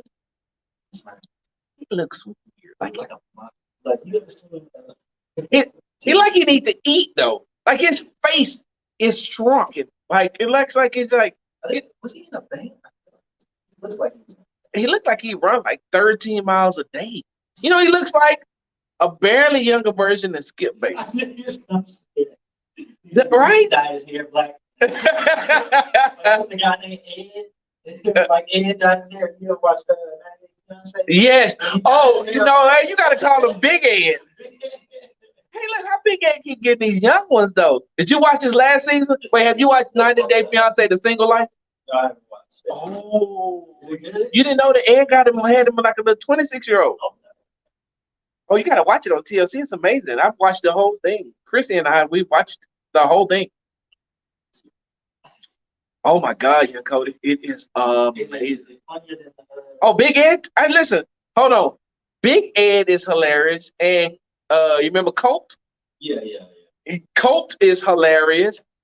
They got Molly. You remember Molly, the chick from Atlanta, Is that the one who the Southern drawl? went to marry the Nigerian guy? No, that was. Oh my God, I can't think of her name. Christy, I know you're listening. Text me her name, the one that that went to Nigeria. God dang it, I said, that's the black. because she got married though. That lady done got married to a white man. Oh, she did? Yes, yes. Oh my. God dang it. But yeah, oh yeah, 90 Day Fiancés is amazing though, young Cody. Oh my God. Especially 90 Day Fiancé, the singer, like, all right, look, we're gonna wrap this up because I want to get to something else real quick. So uh I'm a Donovan Mitchell fan. Reminds me a lot of Russ. It reminds me a lot of Russell Westbrook as far as his attitude. Did you see him in no, not Angela. Wait, is it Angela? The one who went to Nigeria and she could. The one you talking about went to Nigeria. A side note, y'all. We're talking about 90 Day Fiance again. Hey, look at that. We're talking about the one that went over there and bought the parents the goats, right? Yes, that. Yeah. Oh my God, baby girl Lisa. That's who that was, baby girl. Because he made a song about it. Baby girl Lisa. Yes, baby girl Lisa. Hey, so look, but back to this Clippers versus Jazz series. Like I said, Donovan Mitchell reminds me a lot of Russell Westbrook in his attitude. So I'm a big fan of his. But Cody, they can't win. And my last thing, and I want to ask you this. This is I made sure that I notated this in my notes. I'm confused, young Cody. Maybe you can help me with this confusion before we go to the break. How the first two games they did need Mike Conley, but now they lose the last two games, and now people's like, "Oh my God, they can't win without Mike Conley."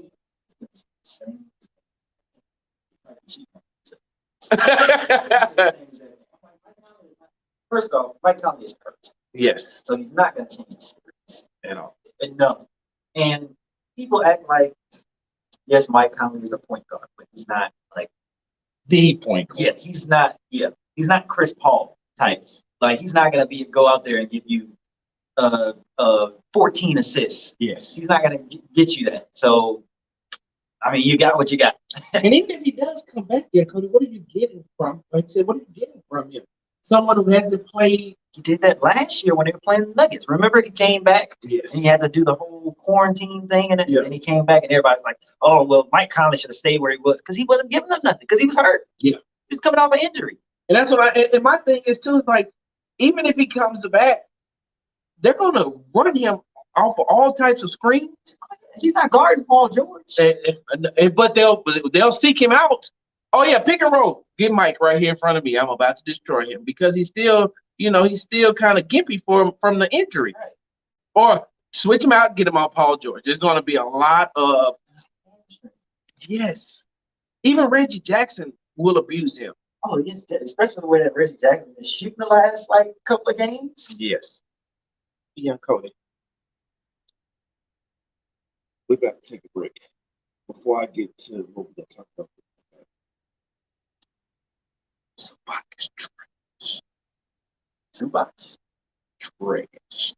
he's a backup center. He's a backup to the back. Yeah, Cody Zubac is trash. And I don't like to call professional athletes trash. I like his energy. Trash. And you know what else he is? He acts. Oh yeah. Right.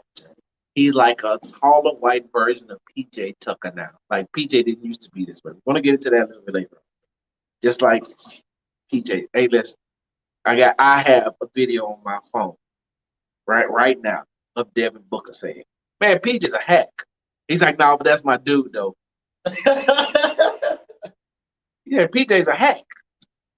Yeah, he is, young Cody. Zubac. He's a walking hack. Anything else you got in this series? Because I got the Clippers in 7. What you want to talk about? No. Rudy Gobert scored 40. They win. Same way if Ben Simmons scores 40 and the 76ers win. We're about to take a break. When we come back. Hey! I'm gonna give young Cody a chance to say, my neck, my back. Oh, young Cody. I'm not gonna even lie. You know the only reason I watched the Atlanta Philly series To come on this show and do what? to talk about this. And to troll you. I didn't even care. Listen, I just wanted Atlanta to win. I didn't care about how much. When they was down 18, I'm saying to myself, God dang it, Cody is going to be unbearable. Oh yeah, I was But Doc Rivers did Doc Rivers type thing. Save it for the air. You tuned in to Sports Talk with Big Sarge. You're right here with Big Sarge and Young Cody. We'll be back. Hold on.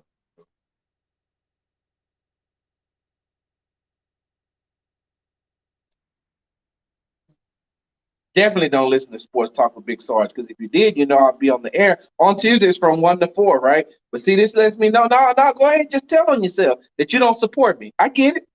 Yeah, now you look at the videos I put out.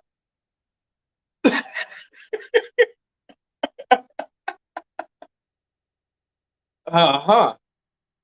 Uh-huh. Uh-huh. Yeah. Yeah.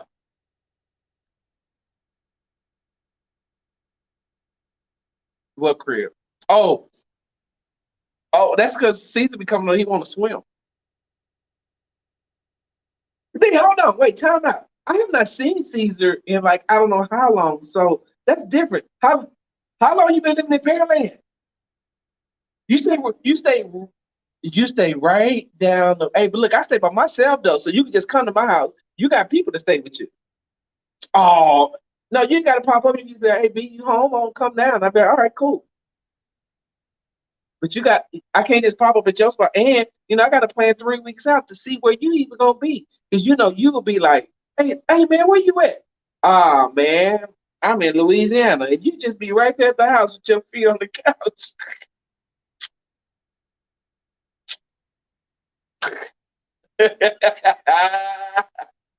Hey, yeah, yeah. He'll probably be over. I got to go do the what you call it game. But, hey, look, yeah. Hey, I need you to come over this week, really though, because I need you to see this view where I need to take some pictures at. You free this week? After tomorrow?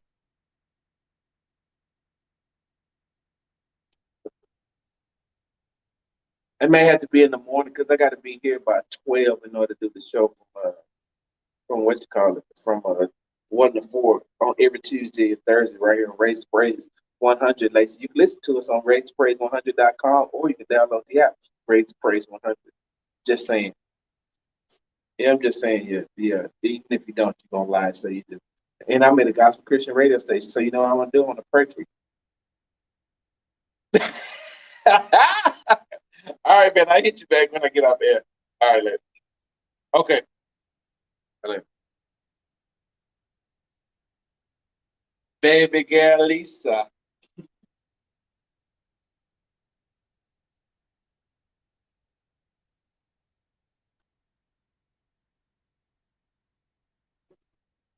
Hmm?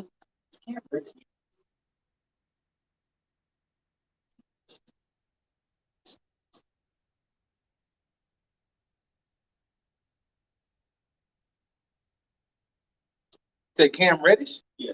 No.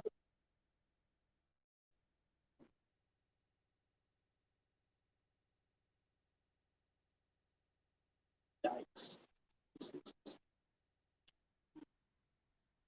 Who? Can't reach. Does he even play? I mean, they run. Huh? Oh.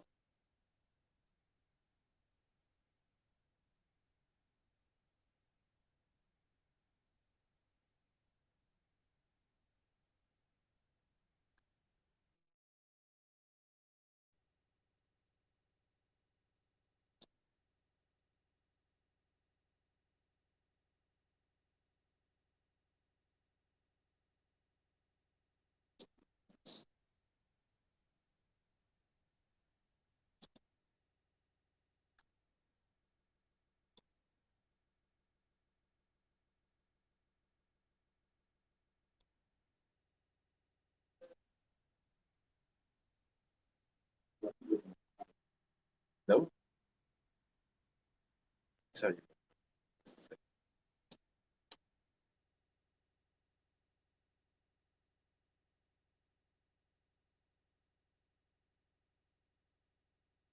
You ready, Young Cody? We're coming back.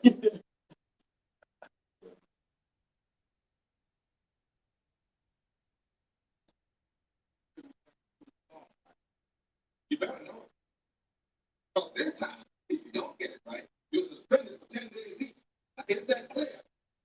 Is that clear? All right, then. Sports Talk. Let me hear.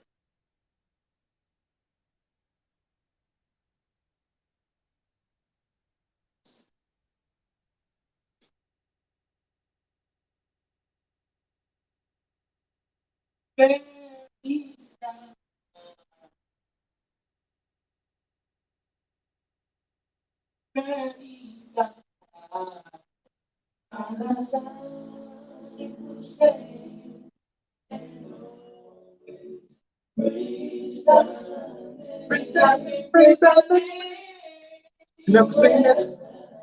You never seen this, Cody? Lean on me.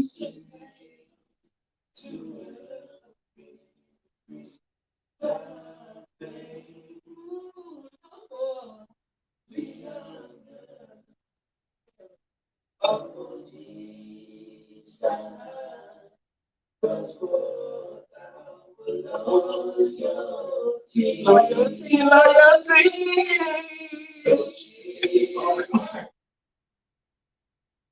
Answer. I know you didn't do it yourself. Young Cody. Yep. Welcome back. You never heard that? See, you almost got put off. You never seen the movie Lean on Me? No. So when I played that, you had no clue what that was. So this, after Mr. Curtis put the CD on, right? And then after we done ate the chicken wings and some boom farms, whatever the case may be, right? Okay. So then 9 months later, the baby come out, right? Because I mean, I feel like I'm gonna have to explain, just like I'm gonna explain this movie to you. Explain same way your mama had to explain how where babies come from. Yeah, Cody, you're lying to me. Do you know right now Amy's listening, right? And Amy's gonna cuss you out, right? She's not gonna do it on air. Because one, you still haven't learned all the schools in the SWAC. Huh? I do. Let's go. Start with Texas.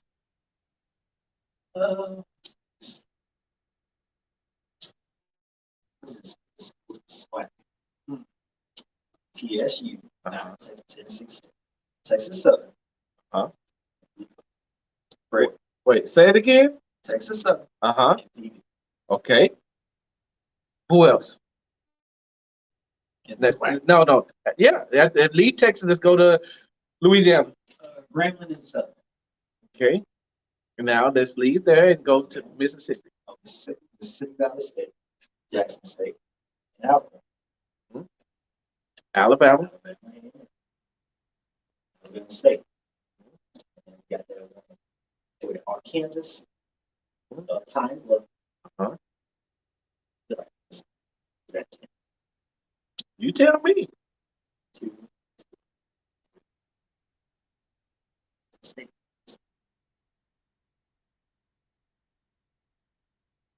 Dead air is definitely not good for radio, young Cody. There's one that I'm missing. I know it. Really? Because if you know it, like they just like saying, "What's the?" I know it. You know what? I know it, but I just can't remember it right now. Go ahead. I'm listening. Go through it again. So, Hmm? DB, TSU, Mm-hmm.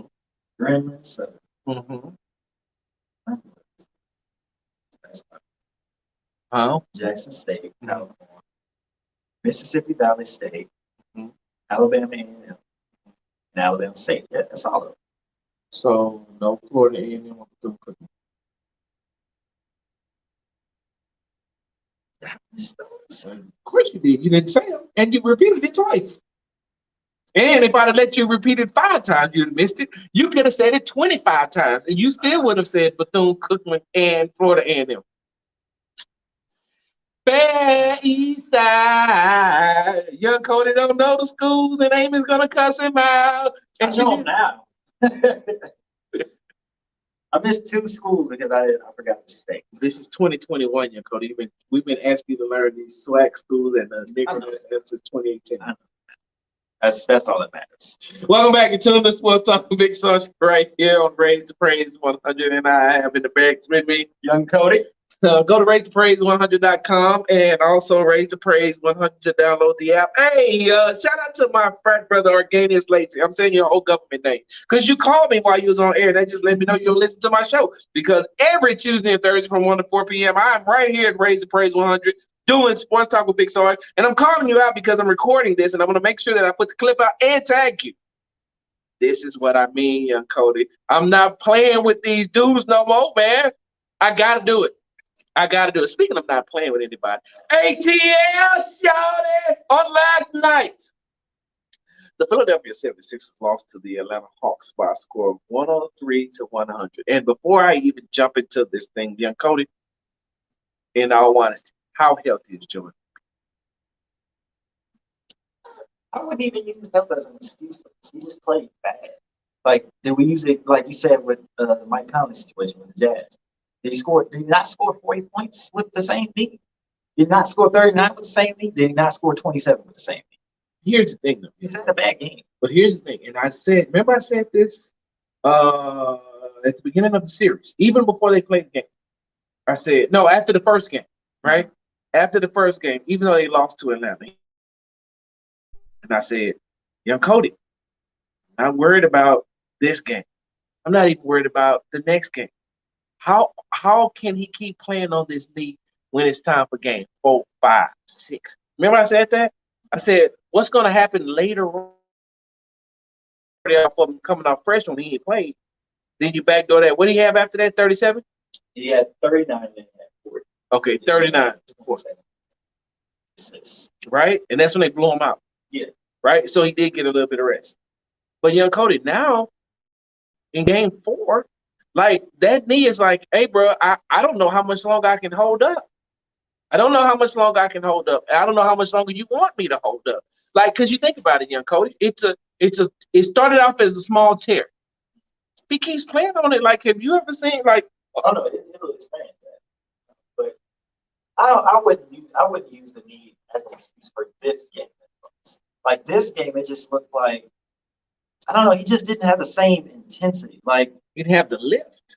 not even the lift. Like he just looked like, you know what, I'm not feeling it. It looked, you know what, it looked like he had corona. He was playing like in the first quarter. I'm like, even on the jump ball, I'm like, he didn't even try. But didn't he say he came into the game not feeling 100%? It looked like he was sick. Like it looked like he was playing on the flu game. He was tired. He was at the. I think it was the first quarter, right before he went into. I think he went into the tunnel. Yeah. And he was drenched in sweat. I'm like, what is going on? We barely played 5 minutes. You think he was having an anxiety attack because of his knee? I have no clue. It could be. I have no. But I know he went to the back, and everybody was like, "Oh, well." And then as soon as he came back from the back, he scored like 4 buckets in a row. So I'm like, okay, well, he's fine now. And then something happened during halftime. Comes out and doesn't make another field goal. Oh, for a healthy MB hits that shot going to the last second shot. Not the last second healthy shot, but me hits that shot. I can make that shot. You think he should have made that shot still? Easily. All he had to do was use the backboard. It looked like he tried to I don't know what he tried. But he didn't have any lift though. You don't need any lift to make a layup though. Like that's the first shot you learn to make is a layup. So he still had to go up and come back. I think that he's protecting that knee. Because he was doing fadeaway jumpers. Like in the second half, he just looked like he did not have it. And I don't know if he's going to have to get some type of injection in order for him to be able to finish out. And if they make it through this series, yeah, Cody, how good is he going to be for the Eastern Conference Finals? And then if they make it out of the Eastern Conference Finals, like long term, Joel Embiid may not be able to finish out the season. That may be because that was my concern when they was like, oh, it's a partial meniscus tear. I'm like, there's no such thing as partial. As soon as you get a meniscus tear, you have to either rest to let it like form back up again, or you get surgery. There is no partial, because if you keep playing on the partial, that's like what they say with Kevin Durant. Oh, he can't injure it. Oh, who was that they said? Oh, he can't injure it anymore. Yeah, that's And what it they already said. can. I'm And like, he played who- 12 minutes Who told you that? and then he was out Who told for you a that? year. It's like my arm broken and I go try to do an arm wrestling match. Oh, you can't injure your wrist anymore, and then my arm come out of socket. That's because my arm is trying to overcompensate for what my wrist can't do. Yeah. All of this is connected. Hey, what was that? What happened to the other dude? What was the shake and bake dude? Shake and motherfucker. Shake it. Shake weight. What's his name? He didn't play the best, but did you see that Curry, bro? Seen him miss the last second shot. He was 7 to 10. Besides, without that shot, he would have been 7 to 9. So I don't understand why he did with shots, but Or Joel Embiid to 12. Hey, look. So if Joel Embiid can't go, right? If he can't go for the rest of this series, right? Because if you hold on, well, let me ask you this question: if you're Doc Rivers, do you play him Game 5? yeah, of course. If he wants to go, then of course I'm playing him. But if what if he's hampering? If he's hampered, then you have to. He's be a hampering your coach. offense. You have to be a coach, and you have to be like, because Wait. honestly, Dwight Howard played really good. Hold on. You gotta be a what? You got to be a coach. You gotta be a who? A coach. Come again and say what? You got to be a coach. Playing Doc Rivers, right? Yeah, we talk about that. All right, so say that you got to do what? You got to be a coach. Assess the situation. Say, hey, Joel Embiid, you don't look right. How about we put Dwight Howard? I bet you Dwight Howard dunks the ball. In 0 for 8, he should have said, "You don't look right," and started coaching. He let him go 0 for 12. You see how he looked sitting on the bench? He was terrible the entire game, but I thought for sure. I was like, oh, Doc Rivers is overrated. Look, all the Glenn's is overrated. Glenn Big Baby Davis, Glenn Doc Rivers, they're overrated. it's just, Yeah. Name the last great coaching job that you looked and you said, "Oh my God, Doc Rivers is coaching this game." I think the last game was like when they were doubling Embiid, he was like, okay, they can't just sit there doubling Embiid, so we're gonna put Embiid on the perimeter, have Ben Simmons sit in post, and come double the passer guy who doesn't want to score at all. Yeah, but they still missed a lot of shots, though. We just blew them out that game. But Atlanta missed a lot of shots. They missed a lot of shots this game. They still won. They shot 37% and they still won the game. They put up 101 shots. They put up 101 shots and we put up 85 shots. Something is wrong there. No, you got Ben Simmons. Something is wrong. I already understand. Hey, but look, so if Joel Embiid can't go, who steps up?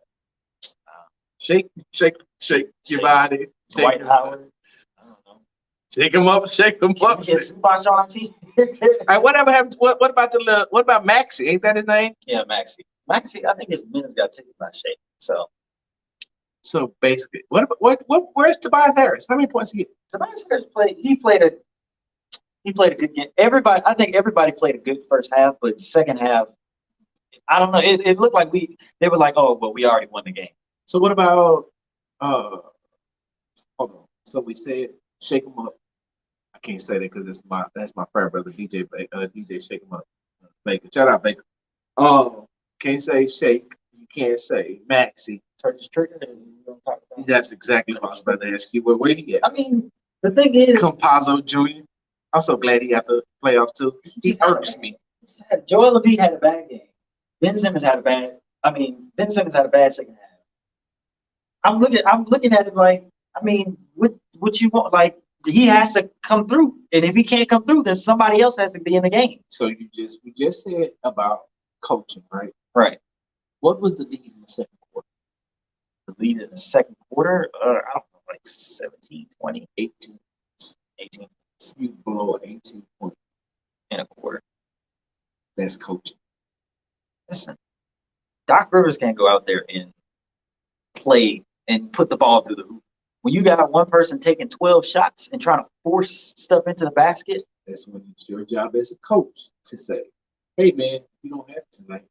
You got to go somewhere else. We got to do something." So what do you want him to do? Who do you want him to put Dwight Howard in the game and play Dwight Howard for the entire game? Doesn't have to necessarily put Dwight Howard. You can go small.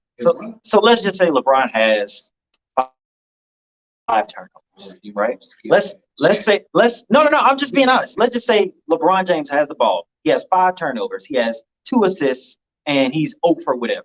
He's LeBron James. Are you taking him out of the game and being like, oh, we're gonna go with KCP? How healthy is LeBron? Is LeBron? The LeBron that you just seen. LeBron is laboring just like Joel Embiid. Look, the LeBron that you just seen. Take him out. Playoffs. I'll take him out. So and as a coach, you can't be afraid Frank Vogel to didn't take do him a out. good job. Not this year. Okay. And he should. And yes, but yeah, he did. Well, PG should come out of the game a lot more. Why? Because PG be looking like a statue sometimes. But and Ty Lue pulls him. He doesn't pull him for the last minutes of the fourth quarter. Not the last minutes of the fourth quarter, but he does pull him when he's ineffective. He shakes it up. You should have been able to see that Joel Embiid was ineffective in the third quarter. Honestly, I think what happened was Joel Embiid was trying to force things, and he had 2 turnovers in the last 3 minutes. And I was like, what are you doing? He was just trying to get fouled. Like, he was just trying to score instead of getting the ball to everybody else who shot. He messed up pretty much really well. And then you got Ben Simmons not shooting at all. Like, he didn't even attempt a jump shot. He didn't attempt a layup. He didn't attempt to go by anybody. 1 point in the second half? No, I don't think he scored at all. Honestly. I think he scored like 1 point, he had 2 rebounds. It's a breakaway dunk. Huh? It's a breakaway dunk. So it's not like. So who steps? So what was Tobias Harris? Tobias Harris didn't take the shots either. 2 field goals. And it wasn't like Atlanta was playing the best of defenses. They never play the best of defense.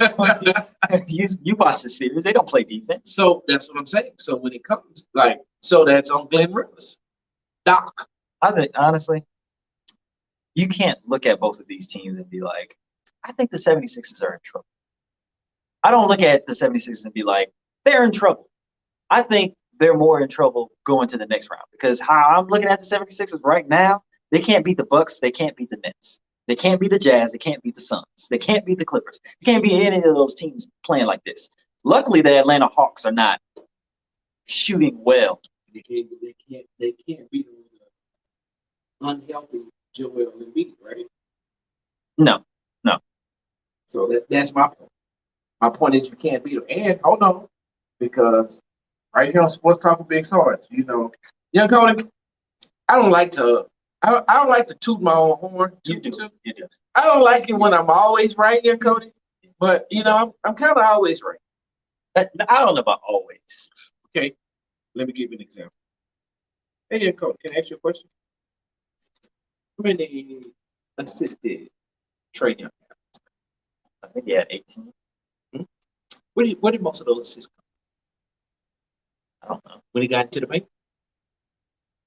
How many floaters did he get? I don't remember. A lot. I do. I was watching just so I can make sure I make this point. You know what? All of those assists came off of offensive rebounds that they bricked, and John Collins got the ball back and just gave it back to Trae Young, and he gave it back to Clint Capella. That's what all of those, all of the buckets that they were getting, I was like, they're not even running offense. Like on one shot, they lose the ball in the backcourt. Somebody tries to steal the ball, and Kevin Huerter is wide open. That's what Trae Young got an assist off of. So here's my thing: did Trae Young not live in the paint the whole second half? Well, did he not? He left. The whole game. Did he not live in the paint? No. Yeah, Cody, did you watch the game? No. The thing is, I think the Sixers lost this game. I don't think the Hawks won it. I think the Sixers lost the game. They lost the game. The game was right there. Joel Embiid makes that shot. We're not even talking about, Trae Young was living in the paint. He had 18 assists and they lost. You think 20? There's something that's in right. Right, Greg, you see what?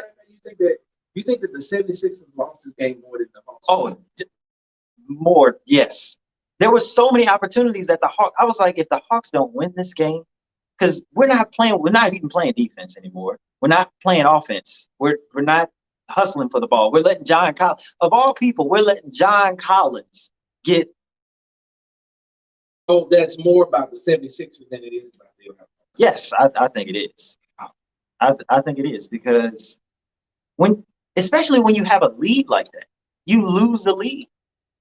You lost the lead. It's not hard to keep an 18-point lead. It's not hard. So that's what I'm saying. What I'm saying is that Trae Young dominated and manipulated that game. And even though he didn't shoot well, because I know he went like what 8 for 19 and maybe like what was it? But Donovan shot 37% from the. This is from the field, not from 3-point range.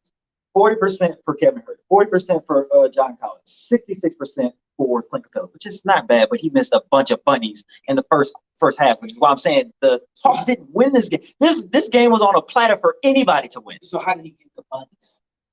Who was getting him the bunnies? But that's what I'm saying. They had so many opportunities that they should have won this game super easily. What I'm saying is, how is he getting these bunnies? Trae Young is in the paint. Trae Young lived in the paint yesterday, young Cody, and how I was right. Yeah.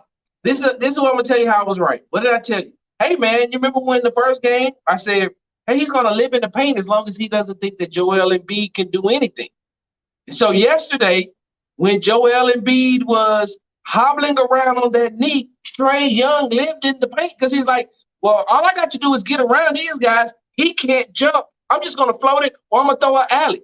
Anytime he feels like Joel Embiid is not at 100%, well, look, I'm sorry, because he didn't come into the series 100%. Anytime he feels he's not even 85, because he's watching too. He's watching, oh, he's not doing what he did in game 2 and 3, how he was able to move and this, that, and the other. Oh, and we seen him come out, and I seen him grimacing the lip. Okay, so let me try. So he gets a little bit up. Here we go. Up gets it, because he's going to get around. Look, I put it like this. He gets around Thibault, and he gets around Ben Simmons. Yeah, with the screen. Well, it doesn't matter how, but he still gets around. And hold on. Not one-on-one, he does get around those guys. Well, ain't really nobody gets around anybody on one-on-one in the NBA. Not a lot. Yeah. So, I mean, everybody runs screens. Yeah, that's fair. They- That's bigger. I mean, but That's called coaching, something that you. I'm sticking with my guys. I think the Sixers lost this game. That was an easy game to win. I wasn't even like guard the guy. I wasn't even saying that. I was just like I couldn't believe 5 minutes after the game over. I'm like, I can't believe we lost the game. I'm not saying the Sixers won. I'm not saying the Hawks just didn't do anything to win the game. Trae Young played, 18 assists, 25 points is really good. When you shoot 37% from the field, 30% from 3-point range. If I told you the Atlanta Hawks would have shot 37% from the field, you'd be like, they done. They probably would have lost. Because you're thinking the Sixers going to shoot 40, 50%. Go back and look. There's a lot of teams that won games by shooting like under 40% throughout the season. Not in this era of basketball. Not in this era. Usually the team that is shooting a way better percentage than the other team is probably going to win the game. So let me ask you a question. We made the same amount of field goals. They had 101 shots. We had 85. What does that tell you? We turned over the ball. We didn't get second chance buckets. They forced you to turn. No. It was a turnover. No, they didn't force us in. Let me tell you. No, I'm not in denial. The last 2 plays, Joel Embiid flops to get fouls. And he throws the ball in the air, and they're running down the court for a layup. They didn't force him to do that. He just threw it up in the air. Was somebody in front of him? Oh, come on. I'm asking. You're just rushing this moment. I'm just asking. Here's my thing. You just want to say that Atlanta Hawks beat them. Here's my thing. So let's just Tobias Harris, right? Tobias Harris shoots a 3, right? Yeah. And he misses, right? Mm-hmm. Now, once he misses that, what does that go on? A missed 3-pointer and a what? Missed field goal. Right. So you're telling me that there hasn't been teams that have won under 40% in this 3-point shooting era. There isn't teams that are winning games by shooting under 40% for the game. I didn't say it wasn't, but I said it's a good indication. There's a lot of teams. Like if I shoot 50% from the floor and you shoot 30% of the floor, that means you would literally have to get 15 more extra shots to beat me. I don't know how you get those 15 extra shots. Yes, maybe you are hustling a little bit more than I am to get the ball, right? But I'm allowing you to do that. How are you allowed? Because nobody's boxing out. I'm throwing the ball to you. That's like if you say, oh, we playing make it take it. And I say, you know what? You play make it take it. I'm going to just give you the ball after I make a shot. That's pretty much how the Sixers play. Or if I'm just taking the ball after you make a shot. No, they didn't. I didn't see any point in the game where I was like, man, the Hawks are playing like really good defense to make us turn over the ball. So when the Sixers was up by 18, you were saying to yourself, "Oh man, we're gonna lose." After I seen the third quarter, I was like, man, we could lose this But game. you wasn't up. I mean, you were up 18 in the second quarter, not the third. I was on a high. You know what? I was about to tweet. I was like, they could have Trey Young, Vince Young. They could have Michael Carter Young. They could have Young Thug, Young Jock. We about to win this game. So what you're saying is that in the first half, the 76ers was winning. And in the second half, when they lost, it's because the 76ers lost. There wasn't nothing that the Hawks did. I'm not saying that per se, but I think more. I'm not saying it verbatim, but you're saying it's salutatory. I think salutatory? Salutatory. Yeah. I think the Sixers lost this game more than the Hawks won this game. Okay, then. And you know what? I'll give you that. It doesn't matter to me. They lost. I know. I just want to. I got to dig. Philly 6. Philly at 6. 6. Negative. Philly in 6. If Joel Embiid could even play in game 6. If he can't play, Philly in 6. So I'm glad you said that. He can't play, right? And we already talked about Ben, who could step up. Ben Simmons. Yeah, Cody, when are you going to realize that Ben Simmons is a liability? We ain't going to realize that, bro. When Ben Simmons, that he's a liability. I've been telling you that. I've been saying he's a liability. He's just a great defensive He's player. a max contract liability. Oh, y'all did give him a max contract. I know what he is right now. You think I'm going into this game like, oh, Ben Simmons about to score 40. I already know what I'm going to get from Ben Simmons. Really good defense, really good rebounder, really good assist man. He's not going to look at the basket unless he gets a wide open dunk. That's it. That's the only thing he provides on offense. So why doesn't Doc sit him down? I don't think you can sit him down. Why can't he come off the bench? Because he has to guard Trey Young. Yeah, coach. If you're not going to get anything from Ben Simmons, you might as well you can start thanking him and bring Ben. I'll put it like this: somebody's going to have to tell Ben Simmons that Ben Simmons is getting in the way and he's causing us to not be good. Somebody has given Ben Simmons this false equivalency of he's great.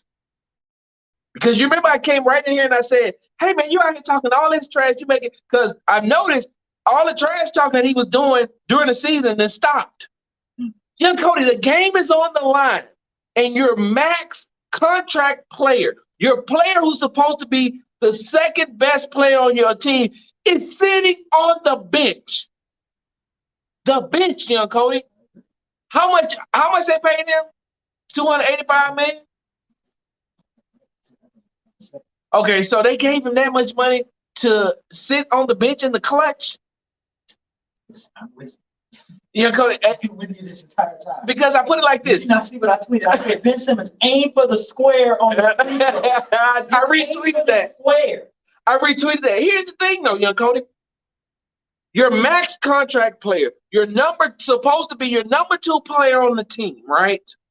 You can't put him in the game when you're down by 3 because he can't shoot. He won't shoot a 3. Yes. Like you won't even fake like you're gonna shoot a 3 to draw the foul, right? He won't shoot a 3.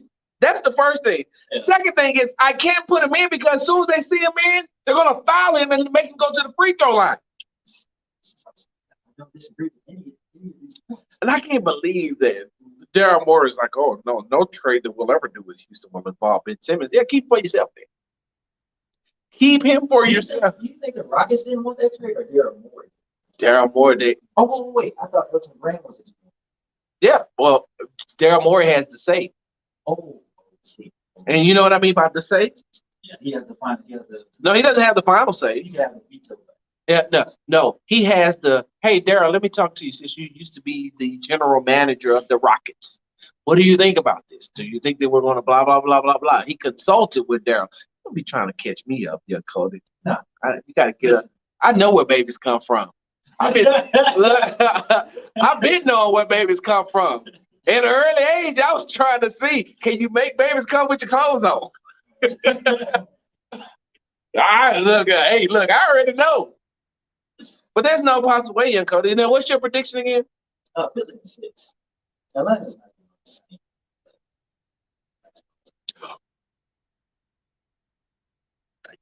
this. Hold on a second. Here we go. Yeah, Cody. Uh-huh. Somebody please tell. Click fellowship. You see what he said? He says that. Well, yeah, all you gotta do is get Joel Embiid fatigued, and then he won't be any good anymore. So that's what we've been doing. We've been just getting him fatigued because we know that once he gets tired, I'm saying to myself, fatigue? On who? What is he tired of? Scoring? What is he tired of? Abusing you, Clint Capella? Yeah, Cody, there's no possible way. How can Clint? You know what? This is about as asinine as after the Rockets beat Utah in 2019. He said, "We want the Golden State Warriors." And Chris Paul looked at him like, "What did you just say?" He's like, "Oh, that's going to be over all the headlines. What are you talking about?" I was in the room when he said that because Chris was like, "What? What do you mean? You can't say that. And you can't say things like this. Like, you can say that against the Knicks because Julius Randle is still going left. So it doesn't matter. You cannot say that against a guy that if he stays healthy for the entire year will be, listen, the year Joel Embiid is able to stay healthy the entire year, MVP. Yeah. Now, I know I joke and I kid around with you a lot about the 76ers or whatever the case may be, but I also keep it 100 when we talking about this type of stuff. The year Joel Embiid stays healthy will be the year he wins MVP. He has not won MVP because he can't stay healthy. And I don't know what it is. But you know what? Who else was like this? Yao Ming. Yeah. Yao Ming was like this. But he's just too big. Like, and I have to imagine, when you're even with like a person like Joel Embiid, for him to have these type of issues, man, maybe because maybe he didn't have the right kind of growth spurt. And I know that this sounds crazy, but just follow. So when Mila's son, he grew like 3 inches in the summer. And I knew that because I could see the difference, right? I could see him growing. And my grocery bill reflected it. Because I come and be like, "Bruh, what is you doing? I just went and bought groceries like 2 days ago." He was eating because he was growing. But what happened was he started having knee trouble, right? His knees started hurting him really bad. And so when I took him to the pediatrician said, he's growing at a rapid rate. And his body isn't catching up to his body isn't responding to the quick growth spurt. It's not growing and it's not gradually growing. He grew. He wasn't growing, he grew. So I'm thinking that maybe that's what happened to Joel Embiid. Maybe his body never caught up to the fact that he may have hit a growth spurt and his body never recovered, which is why he can't stay healthy. And I don't know, how much did he play in Kansas? Not a lot. He didn't play his first 2 years in the NBA. He's never played a full season healthy. I think the closest he might have got was 2019. That's when Jimmy Butler was there. He played like 60-something games, 63. Good person. Do you want Jimmy Butler to take my last shot? He took a couple of last shots, but it's fine. He actually, Go ahead, I'm listening. he took the last shot against the Raptors. Stole the ball. It was at the free throw line. Why was the free throw? Wait, hold on. Just watch. Brother Kalu. Oh, nothing much, man. Just me and young Cody chopping it up on the air right now.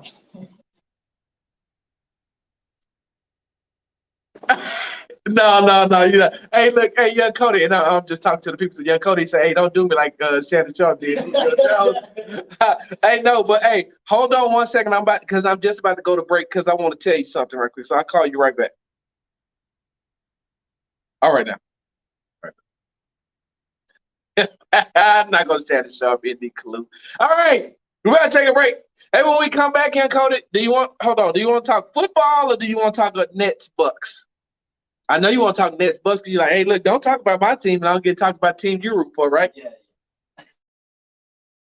Pretty sure you already got some stuff in store to say, right? Hey, look, we know. Hey, look, at least Brown will take the shots. At least Brown will shoot. You know what? He did about it. He said it's building houses. Oh, oh my God, He built all the houses. man! But you know what, young Cody, I wasn't as mad as I wasn't as mad at him. Listen, I wasn't as mad as Brown for blowing the game as I was. People that don't say a lot about this. You know, Joe Harris missed a mid-range jumper right before Bruce Brown, right? I know what you talk about, but throughout the game, he played well. He hasn't played well either. And KD's going to have to depend on. We'll talk about that when we come back from the break. Tune to Sports Talk with Big Sarge right here with Big Sarge and Young Cody on Raise Praise 100. We'll be back.